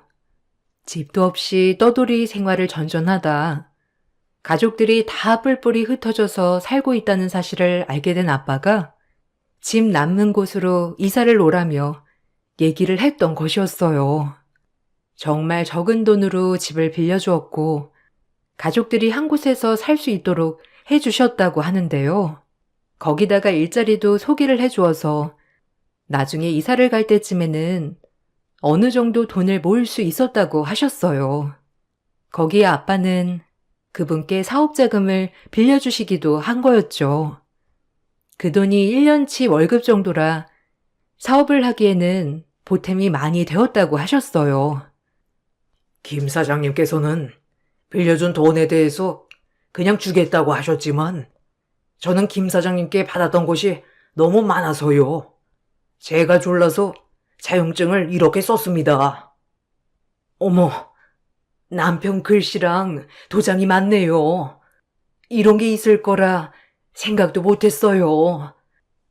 아유, 아마 김 사장님 성격으로는 이렇게 작성만 하시고 버리셨을 것 같긴 하지만 어쨌든 저는 이렇게 가지고 있었습니다. 이제 그 빚을 갚을 때가 된 것 같네요. 아유, 괜찮아요, 사장님. 저희 애들 아빠도 갚지 않아도 된다고 했을 거예요. 그때 힘들었을 때고 저희도 다른 분들 도움받으면서 살았던 기억도 있어서 정말 갚지 않으셔도 됩니다. 아닙니다. 김 사장님 도움이 아니었더라면 저는 이렇게 잘 살지 못했을 겁니다. 김 사장님이 도와주신 덕분에 사업에 더 열중할 수 있었고 열심히 일을 할 수 있었습니다. 저는 꼭 이 빚을 갚고 싶어서 이렇게 준비를 해봤는데 꼭 받아주셨으면 좋겠습니다. 사장님께서 가지고 오신 것은 바로 백화점 지분이었습니다. 가족들은 정말 깜짝 놀라서 받을 수 없다고 극구 반대를 했지만 사장님께서는 이것마저 받지 않는다면 평생 무거운 마음을 갖고 살게 될 거라고 얘기를 하셨죠. 저희는 그렇게 백화점 지분을 받게 되었습니다. 엄마는 가족들에게 모두 고르게 나눠주셨고 거기다가 백화점에서 의류 브랜드를 오픈하게 되었죠. 엄마가 오픈을 하신 브랜드는 출시 이후부터 꾸준히 수익을 내서 대박을 쳤습니다. 그 모습을 보고 시어머님께서는 너무나 배 아파하셨죠. 그래서 무리해서 투자를 시작하셨던 것 같아요. 처음에는 어느 정도 수익이 났는지 저에게도 자랑하듯이 전화를 해 오셨어요. 예, 너네 집 장사는 잘 되냐? 네, 어머님. 이번에 론칭해서 잘 되고 있어요. 어머님 요즘 기분이 좋으신가 봐요? 그래. 아유, 그거 옷 조가리 팔아서 얼마나 벌겠니? 어머님한테도 그 돈 쫌쫌따리 모으지 말고 투자하라고 해라. 투자요? 아, 저희 엄마는 투자는 안 하신다고 하시더라고요. 그래? 아, 너도 백화점 지분 받았다고 했지? 그거 처분해서 투자해. 요즘 누가 백화점 옷을 사 입어? 이제는 투자해서 돈 불리는 게 더 좋은 거란다. 백화점 지분 처분 다 해서 투자 시작하렴. 어머님, 저도 별로 투자는 안 맞아서요. 아유, 그래가지고 어떻게 부자가 됐니? 나처럼 머리를 써야 부자가 되지. 열심히 일을 해서 돈을 벌겠다고 했지만 시어머님은 저의 말에 비웃기만 하셨어요. 얼마 뒤 시어머님께서는 저에게 갑자기 전화를 해 오셨습니다. 예, 너희 어머님 일은 잘 되시니? 네, 어머님. 어쩐 일이세요? 그날 이후로 연락도 없으셔서 아직 화가 나셨나 했어요. 아니, 다른 게 아니라 내가 이번에 투자를 좀 했는데 잘 안 됐어. 근데 좀 좋은 정보가 있어가지고 투자를 해야 할 것 같은데 지금 당장 융통할 수 있는 자금이 없어가지고 말이야. 혹시 너희 어머니께 부탁 좀 해보면 안 되겠니? 네? 어머님, 저희보다 어머님이 더 넉넉하시잖아요. 근데 왜 그런 부탁을... 그치. 그렇긴 한데, 당장 쓸 수 있는 자금이 없어서 그런 거야. 내가 다 처분하면 다시 줄 수 있으니까, 이번만 부탁 좀 하자. 아, 죄송하지만, 저희도 이번에 론칭을 해서 융통할 수 있는 자금은 없을 것 같은데, 급하시면 종훈 씨한테 말해볼까요? 아니다. 종훈이한테는 절대 말하면 안 된다. 알았지? 시어머님께서는 무리해서 투자를 하게 되었고, 결국 투자금을 모두 날려버린 듯 했어요. 지금까지 쌓아온 재산을 한순간에 날려야 했습니다. 시어머님께서는 모든 재산을 처분하게 되었고, 살던 집에서도 작은 집으로 이사를 가야 했습니다. 결국 시어머니는 근근히 식당 일을 나가면서 생활비를 벌고 계시죠. 다른 가족들에게 도움을 요청했지만 자신이 부자였을 때 옆에서 붙어있던 사람들은 어디 갔는지 다들 외면하기 바빴죠. 남편은 그런 시어머님의 상황을 보면서 오히려 잘된 것 같다며 얘기를 하더라고요. 저번에 어머님께서 전화 오셨어. 생활비 좀 보태달라고 하시는데 어떻게 할까? 아휴, 내가 엄마랑 전화 좀 해볼게. 그걸 왜 당신한테 전화를 한대? 그나저나 어머님도 참, 갑자기 투자에는 왜 무리해서 하신 거야? 몰라. 아마 어머니께서 백화점 지분도 받고 브랜드도 운영한다고 하니 질투나서 그랬겠지. 아무튼 오히려 지금이 더 나아. 한동안 갑자기 돈 벌더니 엄마가 이상해졌었거든. 그나마 집이라도 건진 게 다행이지.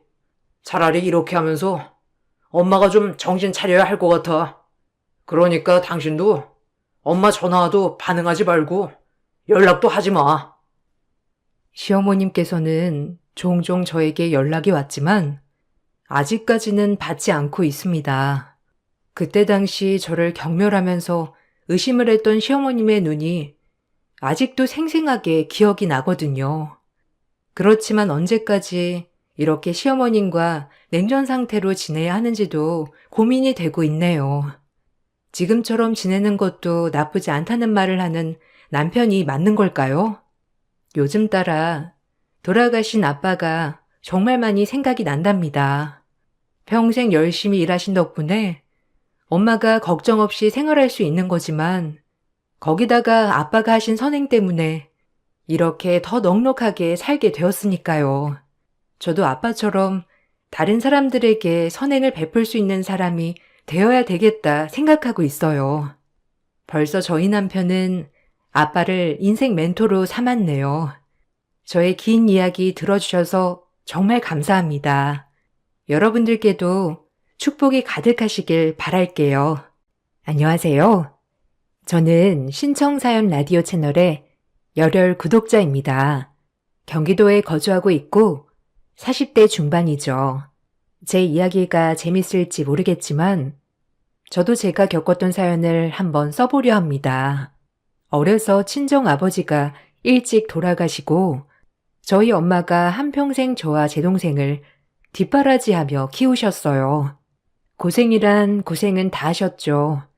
18살 어린 나이에 시집온 엄마는 몸이 부서져라 이랬다고 들었어요.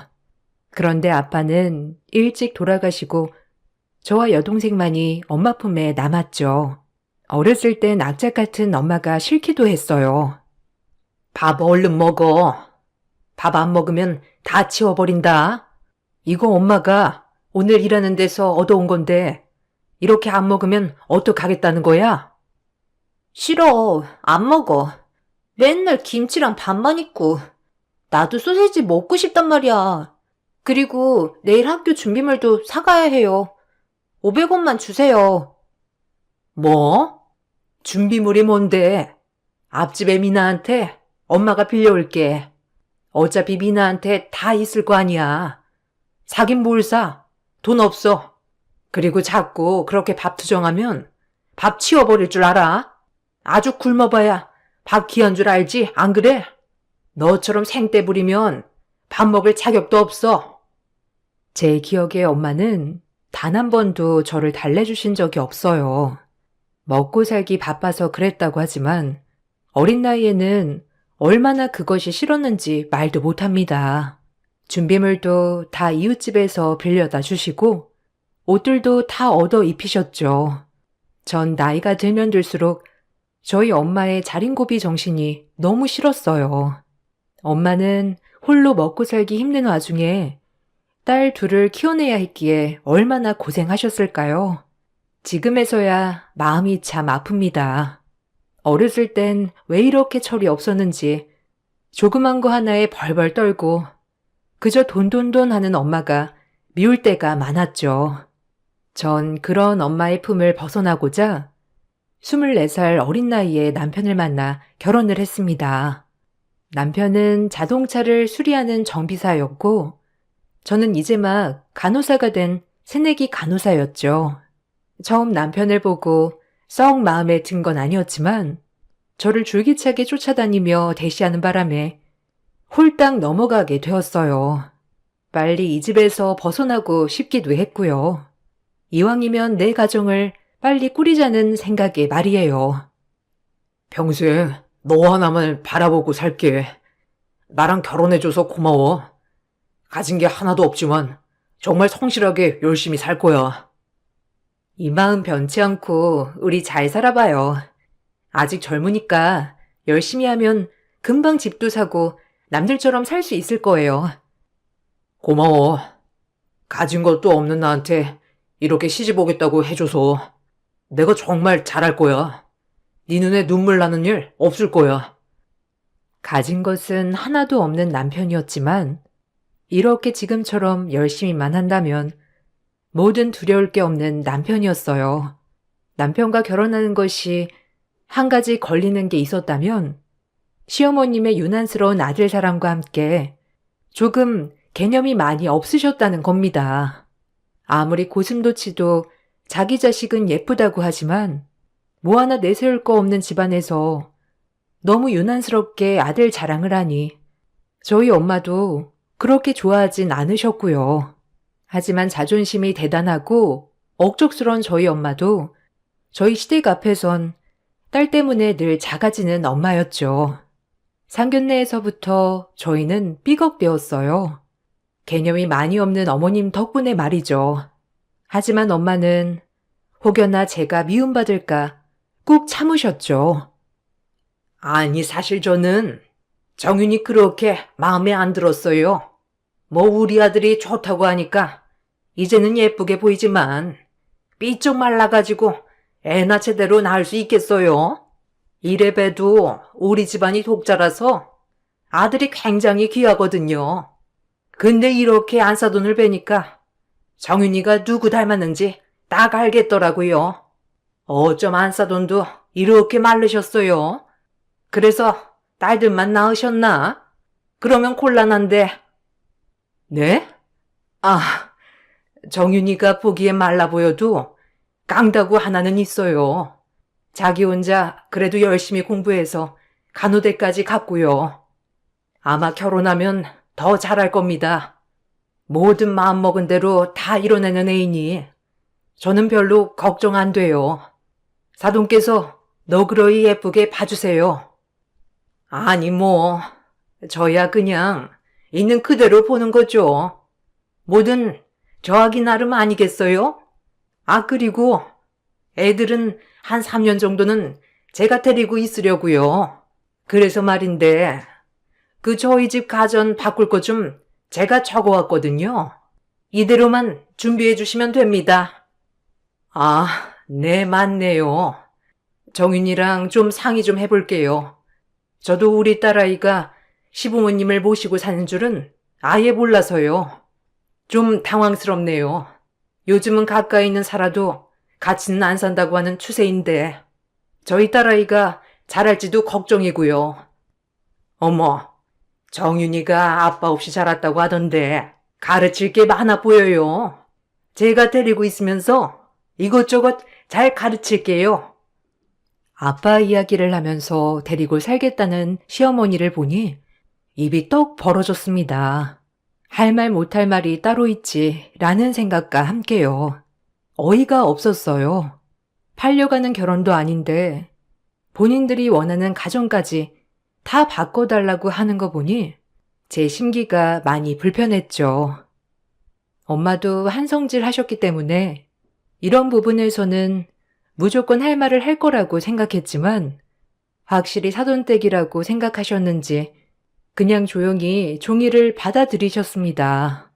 약해진 엄마의 모습에 화가 나더군요. 악착같고 돈밖에 모르는 엄마라서 싫었지만 이렇게 약해지는 모습을 보니 마음이 많이 아프더라고요. 그래서 전 상견례를 마치고 남편에게 따져 물었죠. 이대로 있을 순 없었으니까요. 어머님 뭐야? 상의도 없이 우리를 데리고 산다고 하는 것부터 바꿀 가정까지. 내가 무슨 미치는 결혼하는 것도 아니고. 자기가 좀 말 좀 해봐. 내 말이 틀려? 그리고 왜 이런 얘기 나한테 진작하지 않았어? 아까 우리 엄마 표정 봤잖아. 얼마나 당황하셨는지. 아, 미안해. 내가 엄마한테 잘 얘기해 볼게. 아무래도 엄마가 아들이 나 하나잖아. 그래서 결혼시키는 게 많이 섭섭하신가 봐. 우리 엄마는 나 결혼시키는 거 아니고 어차피 우리 데리고 살 생각이시라며 뭐가 섭섭하시다는 거야? 나 이 부분에서 정말 확실히 해야겠어. 가전이나 이런 거 양보 못해. 솔직히 우리한테 해주시는 것도 없는데 바라기만 하는 거 진짜 아니잖아. 미안해. 화 풀어. 내가 집에 가서 엄마한테 신신당부할게. 아마 우리 집에서 집 같은 거 못 해주니까 괜한 자존심 부리는 거야. 기죽지 않으시려고. 그래서 세게 하는 말들이니 너무 마음에 담아두지 마. 알겠지? 화 풀어. 웃어봐요. 웃을 때 예쁘잖아. 결혼 준비할 때까지만 해도 남편이 저한테 아주 푹 빠져 있었기 때문에 남편은 저의 말에 찍소리도 못했죠. 결국 가전은 없던 일로 하기로 하고 결혼을 했습니다. 그리고 저희는 시어머니 말씀대로 합가를 했죠. 합가에 대한 걱정은 엄청났지만 남편이 애원하기도 했고 나가 살 여유가 안 되었기도 했고요. 하지만 결혼을 하고 보니 생각보다 남편은 더욱더 마마보이였고요. 시어머니는 더욱더 개념이 없으신 분이었죠. 저는 결혼과 동시에 일을 그만두었기 때문에 집에서 살림을 했어요. 시어머니께서 결혼 후 살림 좀 배웠으면 좋겠다 하셨던 것도 있었고 남편 또한 제가 집에서 내조를 하길 바랐죠. 남편 뜻에 따라 일을 그만두고 살림을 하기 시작했는데 그런 저에게 시어머니는 하나부터 열까지 저를 쫓아다니면서 하나하나 꼬투리를 잡으셨죠. 정말 힘든 결혼 생활이었습니다. 내가 왜 결혼했지라는 생각을 수만 번, 아니 수억 번은 했으니까요. 하지만 저도 만만치 않은 성격을 가진 엄마 밑에서 24년을 살았기 때문에 제 내공도 만만치 않았죠. 시어머니와는 늘 부딪히는 일이 다반사였어요. 그런 시어머니는 절 더 못마땅해 했고요. 거의 앙숙이나 다름없었죠. 남편은 제 편이 돼줄 거라고 확신했지만 그런 남편도 변해가기 시작하더군요. 이 집에 제 편은 철저히 없는 기분이었습니다. 속은 결혼이었죠. 미역은 더 불렸다가 볶아야지. 아니 친정에서 이런 것도 안 배운 게냐?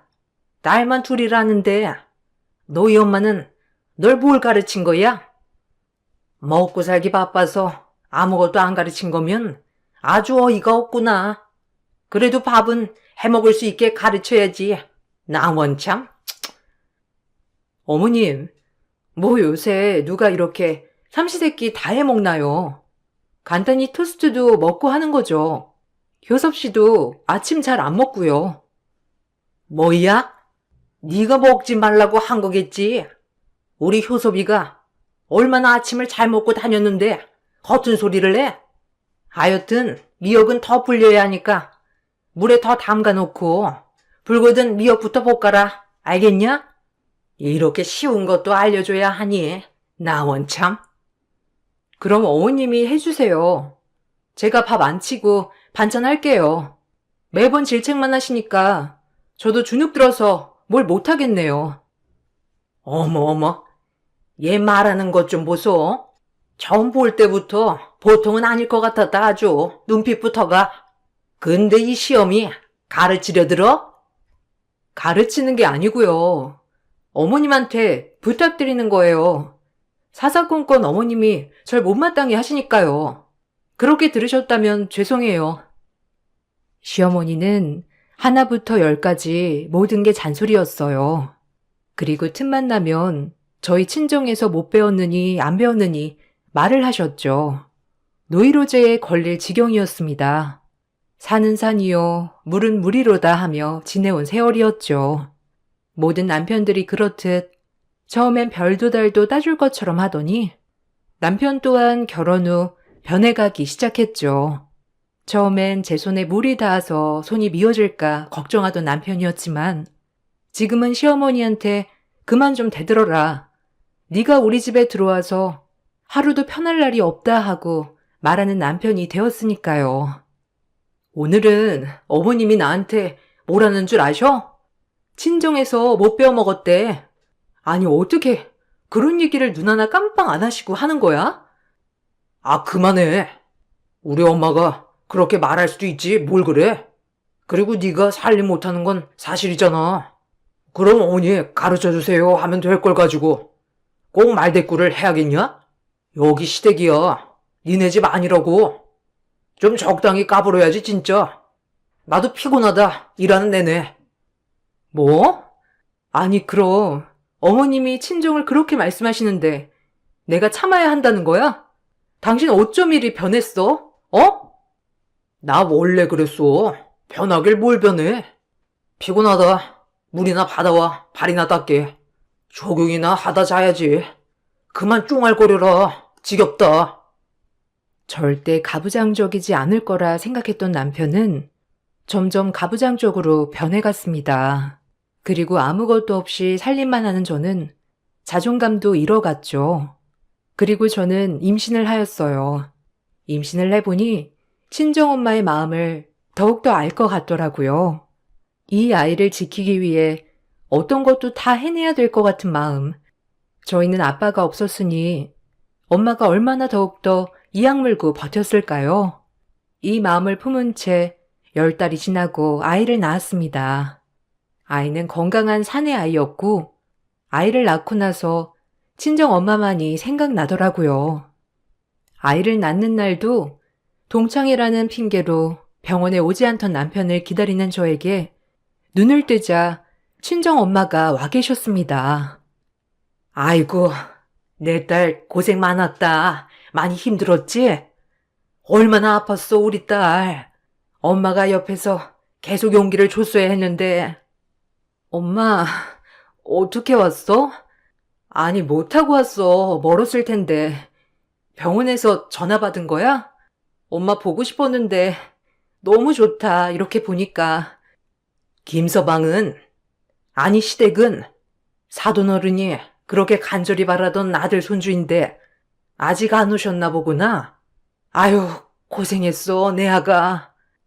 아니야, 엄마도 나 낳을 때 많이 고생했지, 진짜? 이 사람은 오늘 일이 많이 밀렸나 봐. 내일이나 올 거야. 오늘 엄마 여기서 자고 가. 엄마는 병원에서 전화를 받자마자 시골에서 콜택시를 불러 병원까지 오셨고 근처에 사는 남편과 시댁은 방문조차 안 했죠. 다음 날에 남편은 전날 술을 얼마나 먹었는지 알 수 있는 얼굴을 하고 헐레벌떡 왔고 시어머니도 같이 오셨더라고요. 시어머니는 오시자마자 제 안부는커녕 오로지 자기 손자만 찾으셨어요. 애를 낳고 바로 뒤라 호르몬 조절이 안 됐는지 그런 시어머니 모습이 꼴보기가 싫더라고요. 고생은 내가 다 했는데 어쩜 저렇게 괜찮냐고 물어보질 않으시나 해서요. 아이고, 우리 장손. 얼굴 좀 보자. 어머, 우리 효섭이 얼굴 판박이네. 어쩜 효섭이 어렸을 때랑 똑같냐? 이쁘다, 이뻐. 아, 그러게. 아빠를 정말 빼다 박았네. 건강하게 태어나서 다행이야. 엄마, 그래도 좋으시죠? 아들 손주이니 얼마나 좋으시겠어. 그러니까 이제 여한이 없다. 외탁하면 어쩌나 했는데 얼굴도 너 판박이야. 얼마나 듬직한지. 이제 밥 안 먹어도 배부르다. 우리 엄마 이제 발 뻗고 주무셔요. 이름은 뭐라고 지을까? 엄마 생각해둔 거 있어? 그래도 우리 귀한 장손인데 좋은 이름으로 지어야지. 본인들 자식이랑 손주만 품에 안고 우쭈쭈하는 모습을 보니 약이 오르더라고요. 단 한마디 나보고 괜찮냐, 아프지 않았냐, 고생했다 말 한마디 없는 남편과 시어머니를 보고 있자니 우라통이 치밀어 올랐습니다. 보다 못한 저희 엄마가 한마디 하셨고요. 자네 와이프는 안 보이는가? 애가 진통을 얼마나 했는지 얼굴이 초주검이 돼서는 안쓰러운데 어째 괜찮아는 말 한마디가 없어? 아, 장모님. 당연히 지금 괜찮아진 줄 알고 그랬죠, 뭐. 아, 당신 괜찮아? 고생했어. 그래도 애는 건강하다니까 얼마나 다행이야. 애가 건강하면 뭐하나. 산모가 몸조리를 잘해야지, 안 그래? 애 낳는 게 얼마나 힘든 건데. 사돈도 애 낳아보시고선 그러시네요. 네? 당연히 여자로서 해야 될 도리를 한 건데. 거참 유난이시네. 어디 아들 한 번 더 낳았다간 기둥까지 뽑아달랄 기세세요. 말씀도 참 예쁘게 하시네요. 그리고 자네는 어제 애를 낳았는데 오늘 오는 게 말이 되는가? 애 혼자 얼마나 무서웠겠어?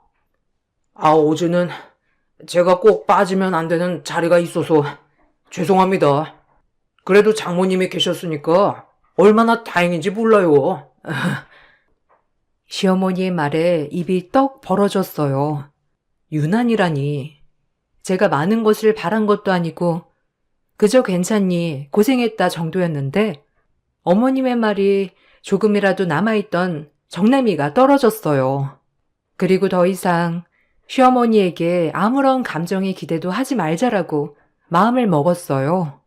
혹시라도 엄마와 시어머니의 언성이 높아질까 제가 제지해야 했고요. 철없는 남편은 그저 입 닫고 가만히 있더라고요. 태어는 내일이라고 하니까 저 엄마네 집에서 몸조리 좀 하다가 갈게요. 아무래도 일주일은 있어야 할 것 같아요. 뭐? 일주일이나?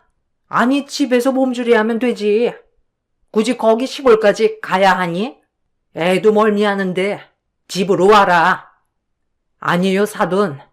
제가 정윤이 챙겨주고 먹이면서 일주일만 데리고 있을게요. 그래도 애 낳고 몸조리는 제대로 해야죠. 어머, 사돈. 제가 다 시켜준다니까요. 그리고 출가애인 모르세요? 어디 여자가 친정을 오락가락 마음대로 합니까?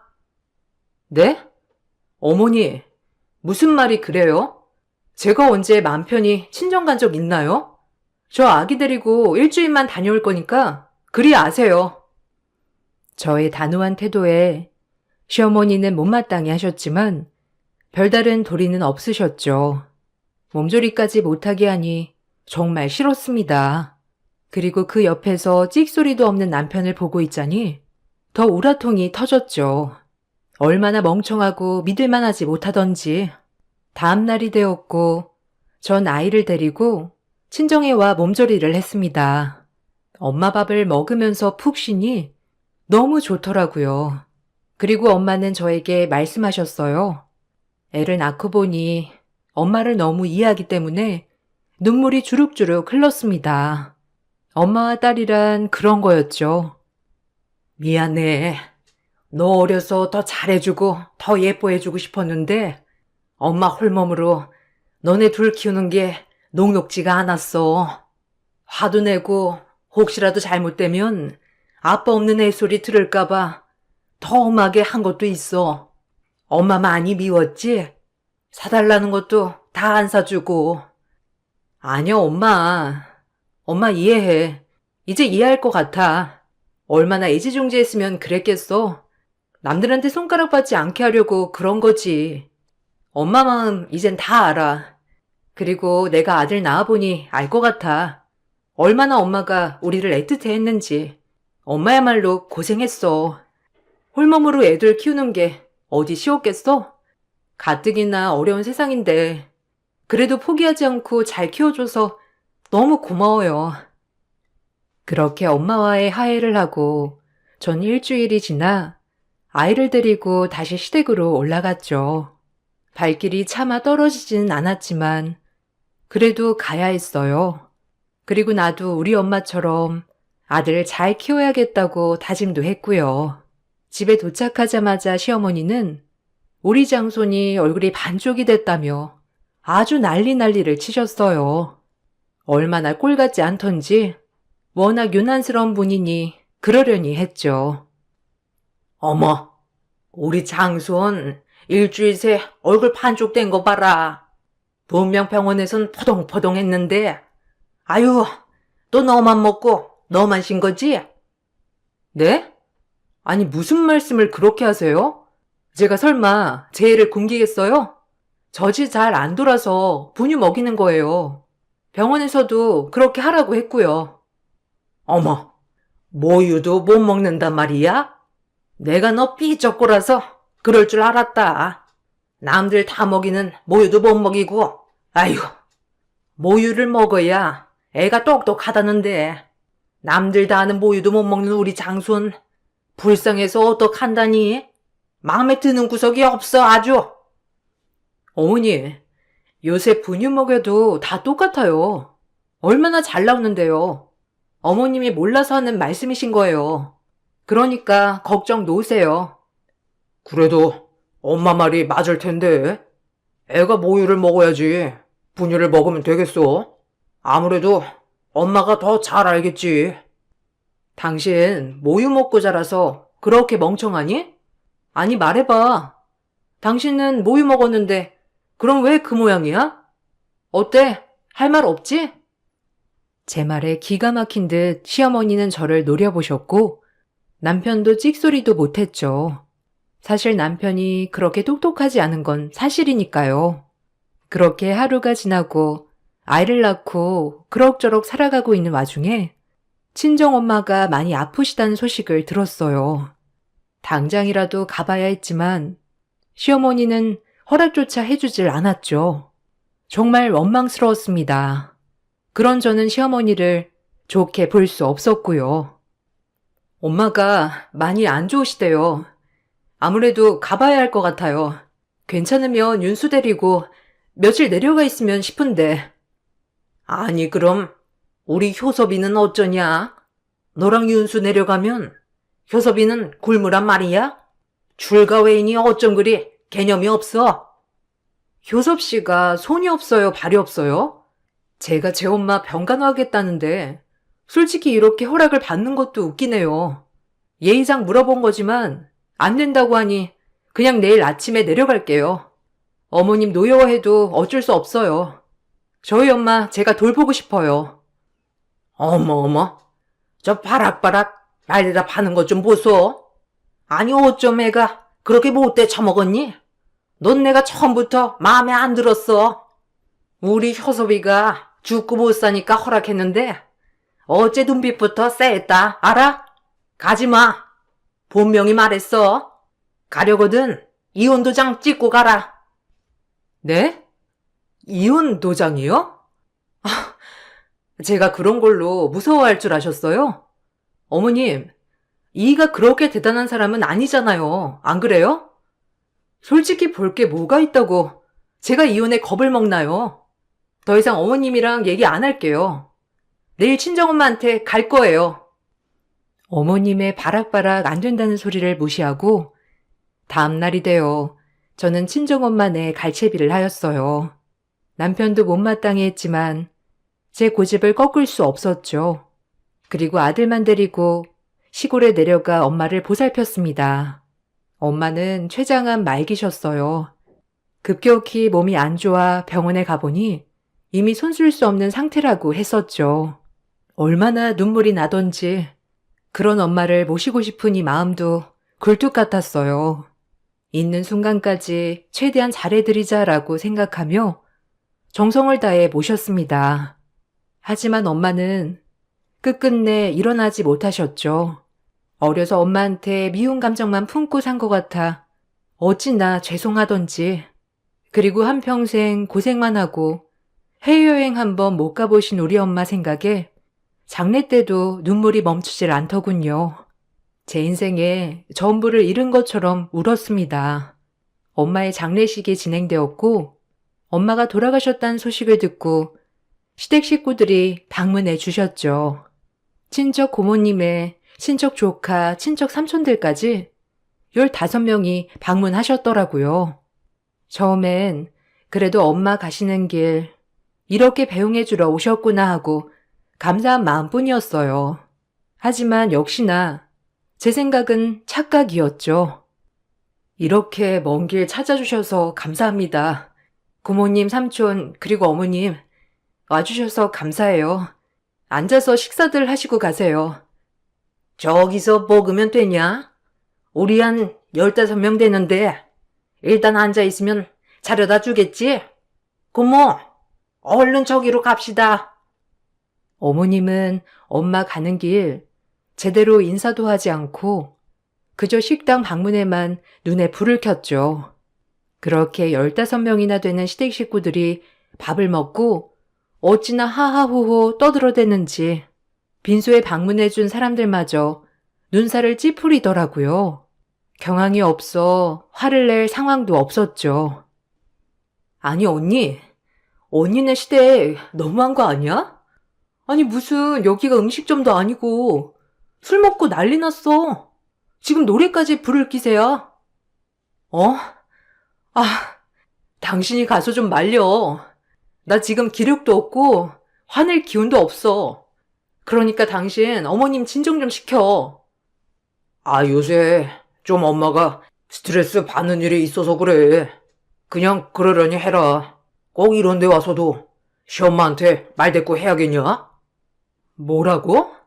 여기가 지금 음식점이야? 우리 엄마 마지막 가는 길 빈소야. 정신 차려.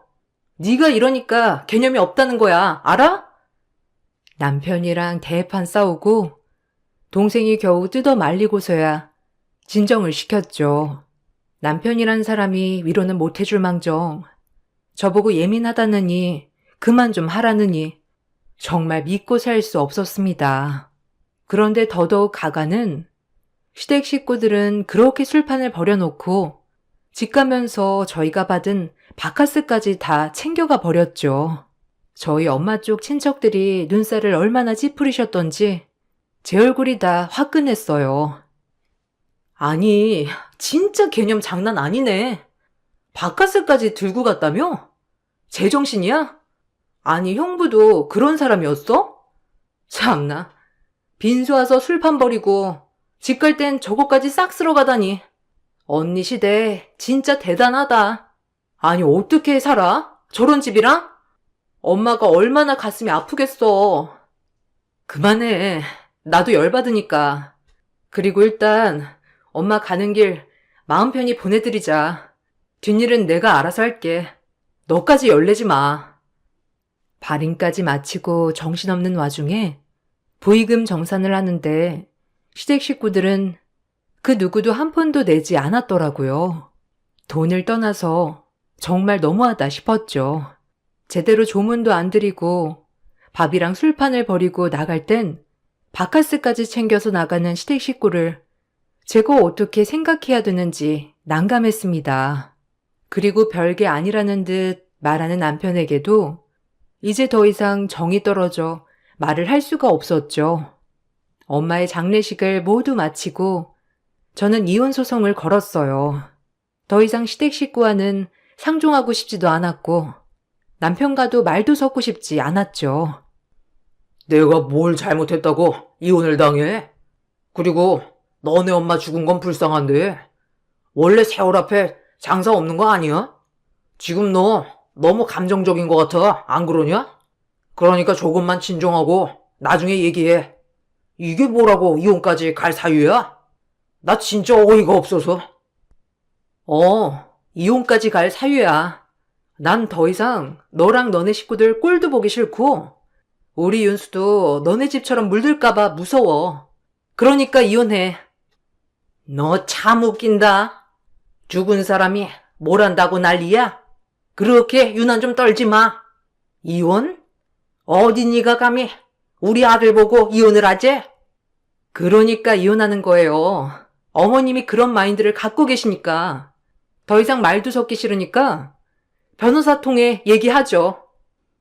이 말만을 남기고 아들을 데리고 나왔어요.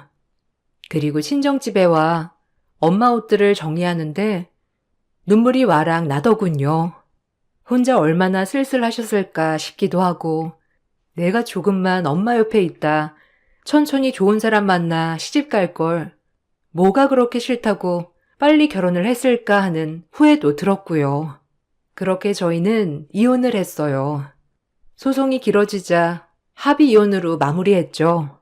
다행히 친권, 양육권은 제가 가지고 올 수 있게 되어 이제 제2의 인생을 살자 싶었어요.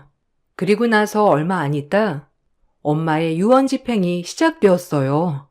웬 유언이지 라고 생각했는데 알고 보니 엄마가 생전 모아놓은 재산과 아빠가 돌아가셨을 때 남겨놓은 유산까지 합쳐서 거의 강남 건물 3채 정도는 되더라고요. 본인은 아끼고 안 입고 안 쓰고 모아놓은 것들을 써보지도 못한 채 눈을 감으셨으니까요. 엄마가 너무 안타깝고 더 마음이 아팠어요. 저와 동생이 똑같이 반반으로 나눠 유산을 나눠 가졌습니다. 전 이혼도 하여 이제 간호사 일을 다시 시작해야겠다 마음 먹었을 때라 이 유산이 엄청 큰 힘이 돼주었죠. 생전 엄마가 우리에게 주시려고 이렇게 안 쓰고 모으기만 하셨구나 싶은 마음에 얼마나 눈물이 흐르던지 그렇게 엄마에게 또 감사함을 느꼈죠. 하지만 전 시댁에선 제가 건물을 엄마에게 상속받았다고 하자 이혼은 무효라며 저를 닥달하기 시작했습니다. 어찌나 치졸하던지. 너 이혼은 무효다. 너 그거 재산 다 알고 우리랑 손절한 거지?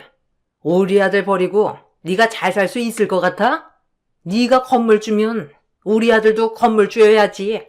너만 잘 먹고 잘 살겠다고? 절대 안 되지.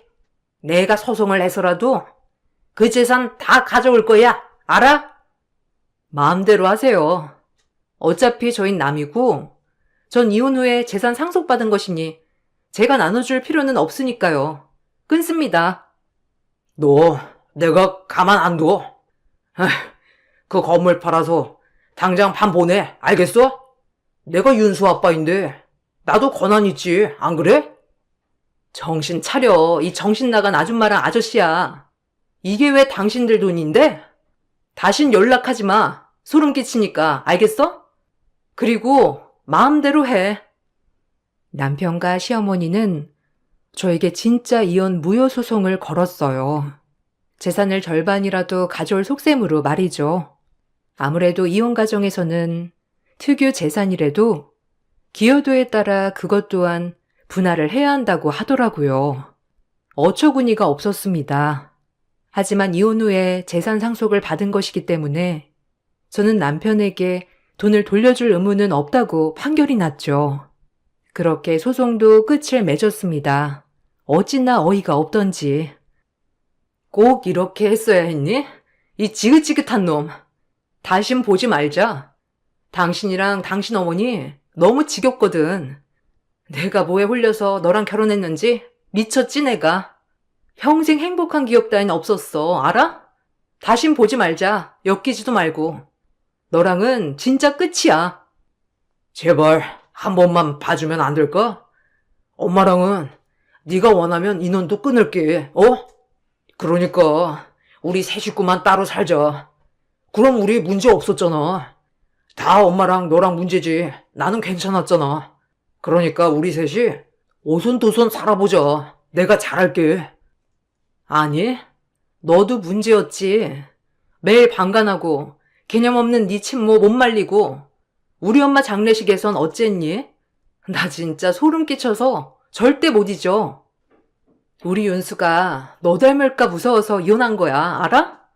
돈도 없고 직업도 변변찮은 널 택한 건 내 크나큰 실수야. 아, 덕분에 인생 공부했다. 너처럼 빈말하는 사람은 거르게 됐거든. 이제 평생 네 개념 없는 모친 모시고 살아봐. 다신 연락하지 말고 끔찍하니까. 전 이 말만을 남기고 자리를 벗어났죠. 그리고 지금은 안정을 많이 되찾았습니다. 지금 엄마가 살아계셨다면 더욱더 행복하게 잘 지낼 수 있을 것 같은데 꼭 엄마가 안 계시니 이렇게 후회만 하는 못난 딸이네요. 가끔 엄마가 보고 싶을 때마다 낙골당에 가서 이런저런 하소연도 하는데 어찌나 죄송스러운지 제가 너무 못났던 것밖에 기억이 나지 않아서 후회 막심입니다. 여러분들도 혹시라도 부모님이 살아계시다면 꼭 잘해주세요. 저처럼 나중에 절대 후회하지 말고요. 전 지금 정말 잘할 수 있는데 곁에 계시지 않기 때문에 마음만 굴뚝 같거든요. 나중에 엄마를 만나게 된다면 엄마 딸로 태어나서 정말 행복했고 어려운 시절 잘 키워내줘서 고맙다고 이 말은 꼭 전해드리고 싶어요. 항상 엄마 기일이 다가올 때마다 엄마 생각이 너무 간절해서 글을 남겨보았어요. 글을 쓰고 보니 엄마가 더욱더 그리운 날이네요. 오늘 저녁 동생을 초대해서 실컷 엄마 얘기도 하고 추억에 젖어봐야겠습니다. 제 글 읽어주셔서 감사드려요. 항상 행복하시길 바랄게요.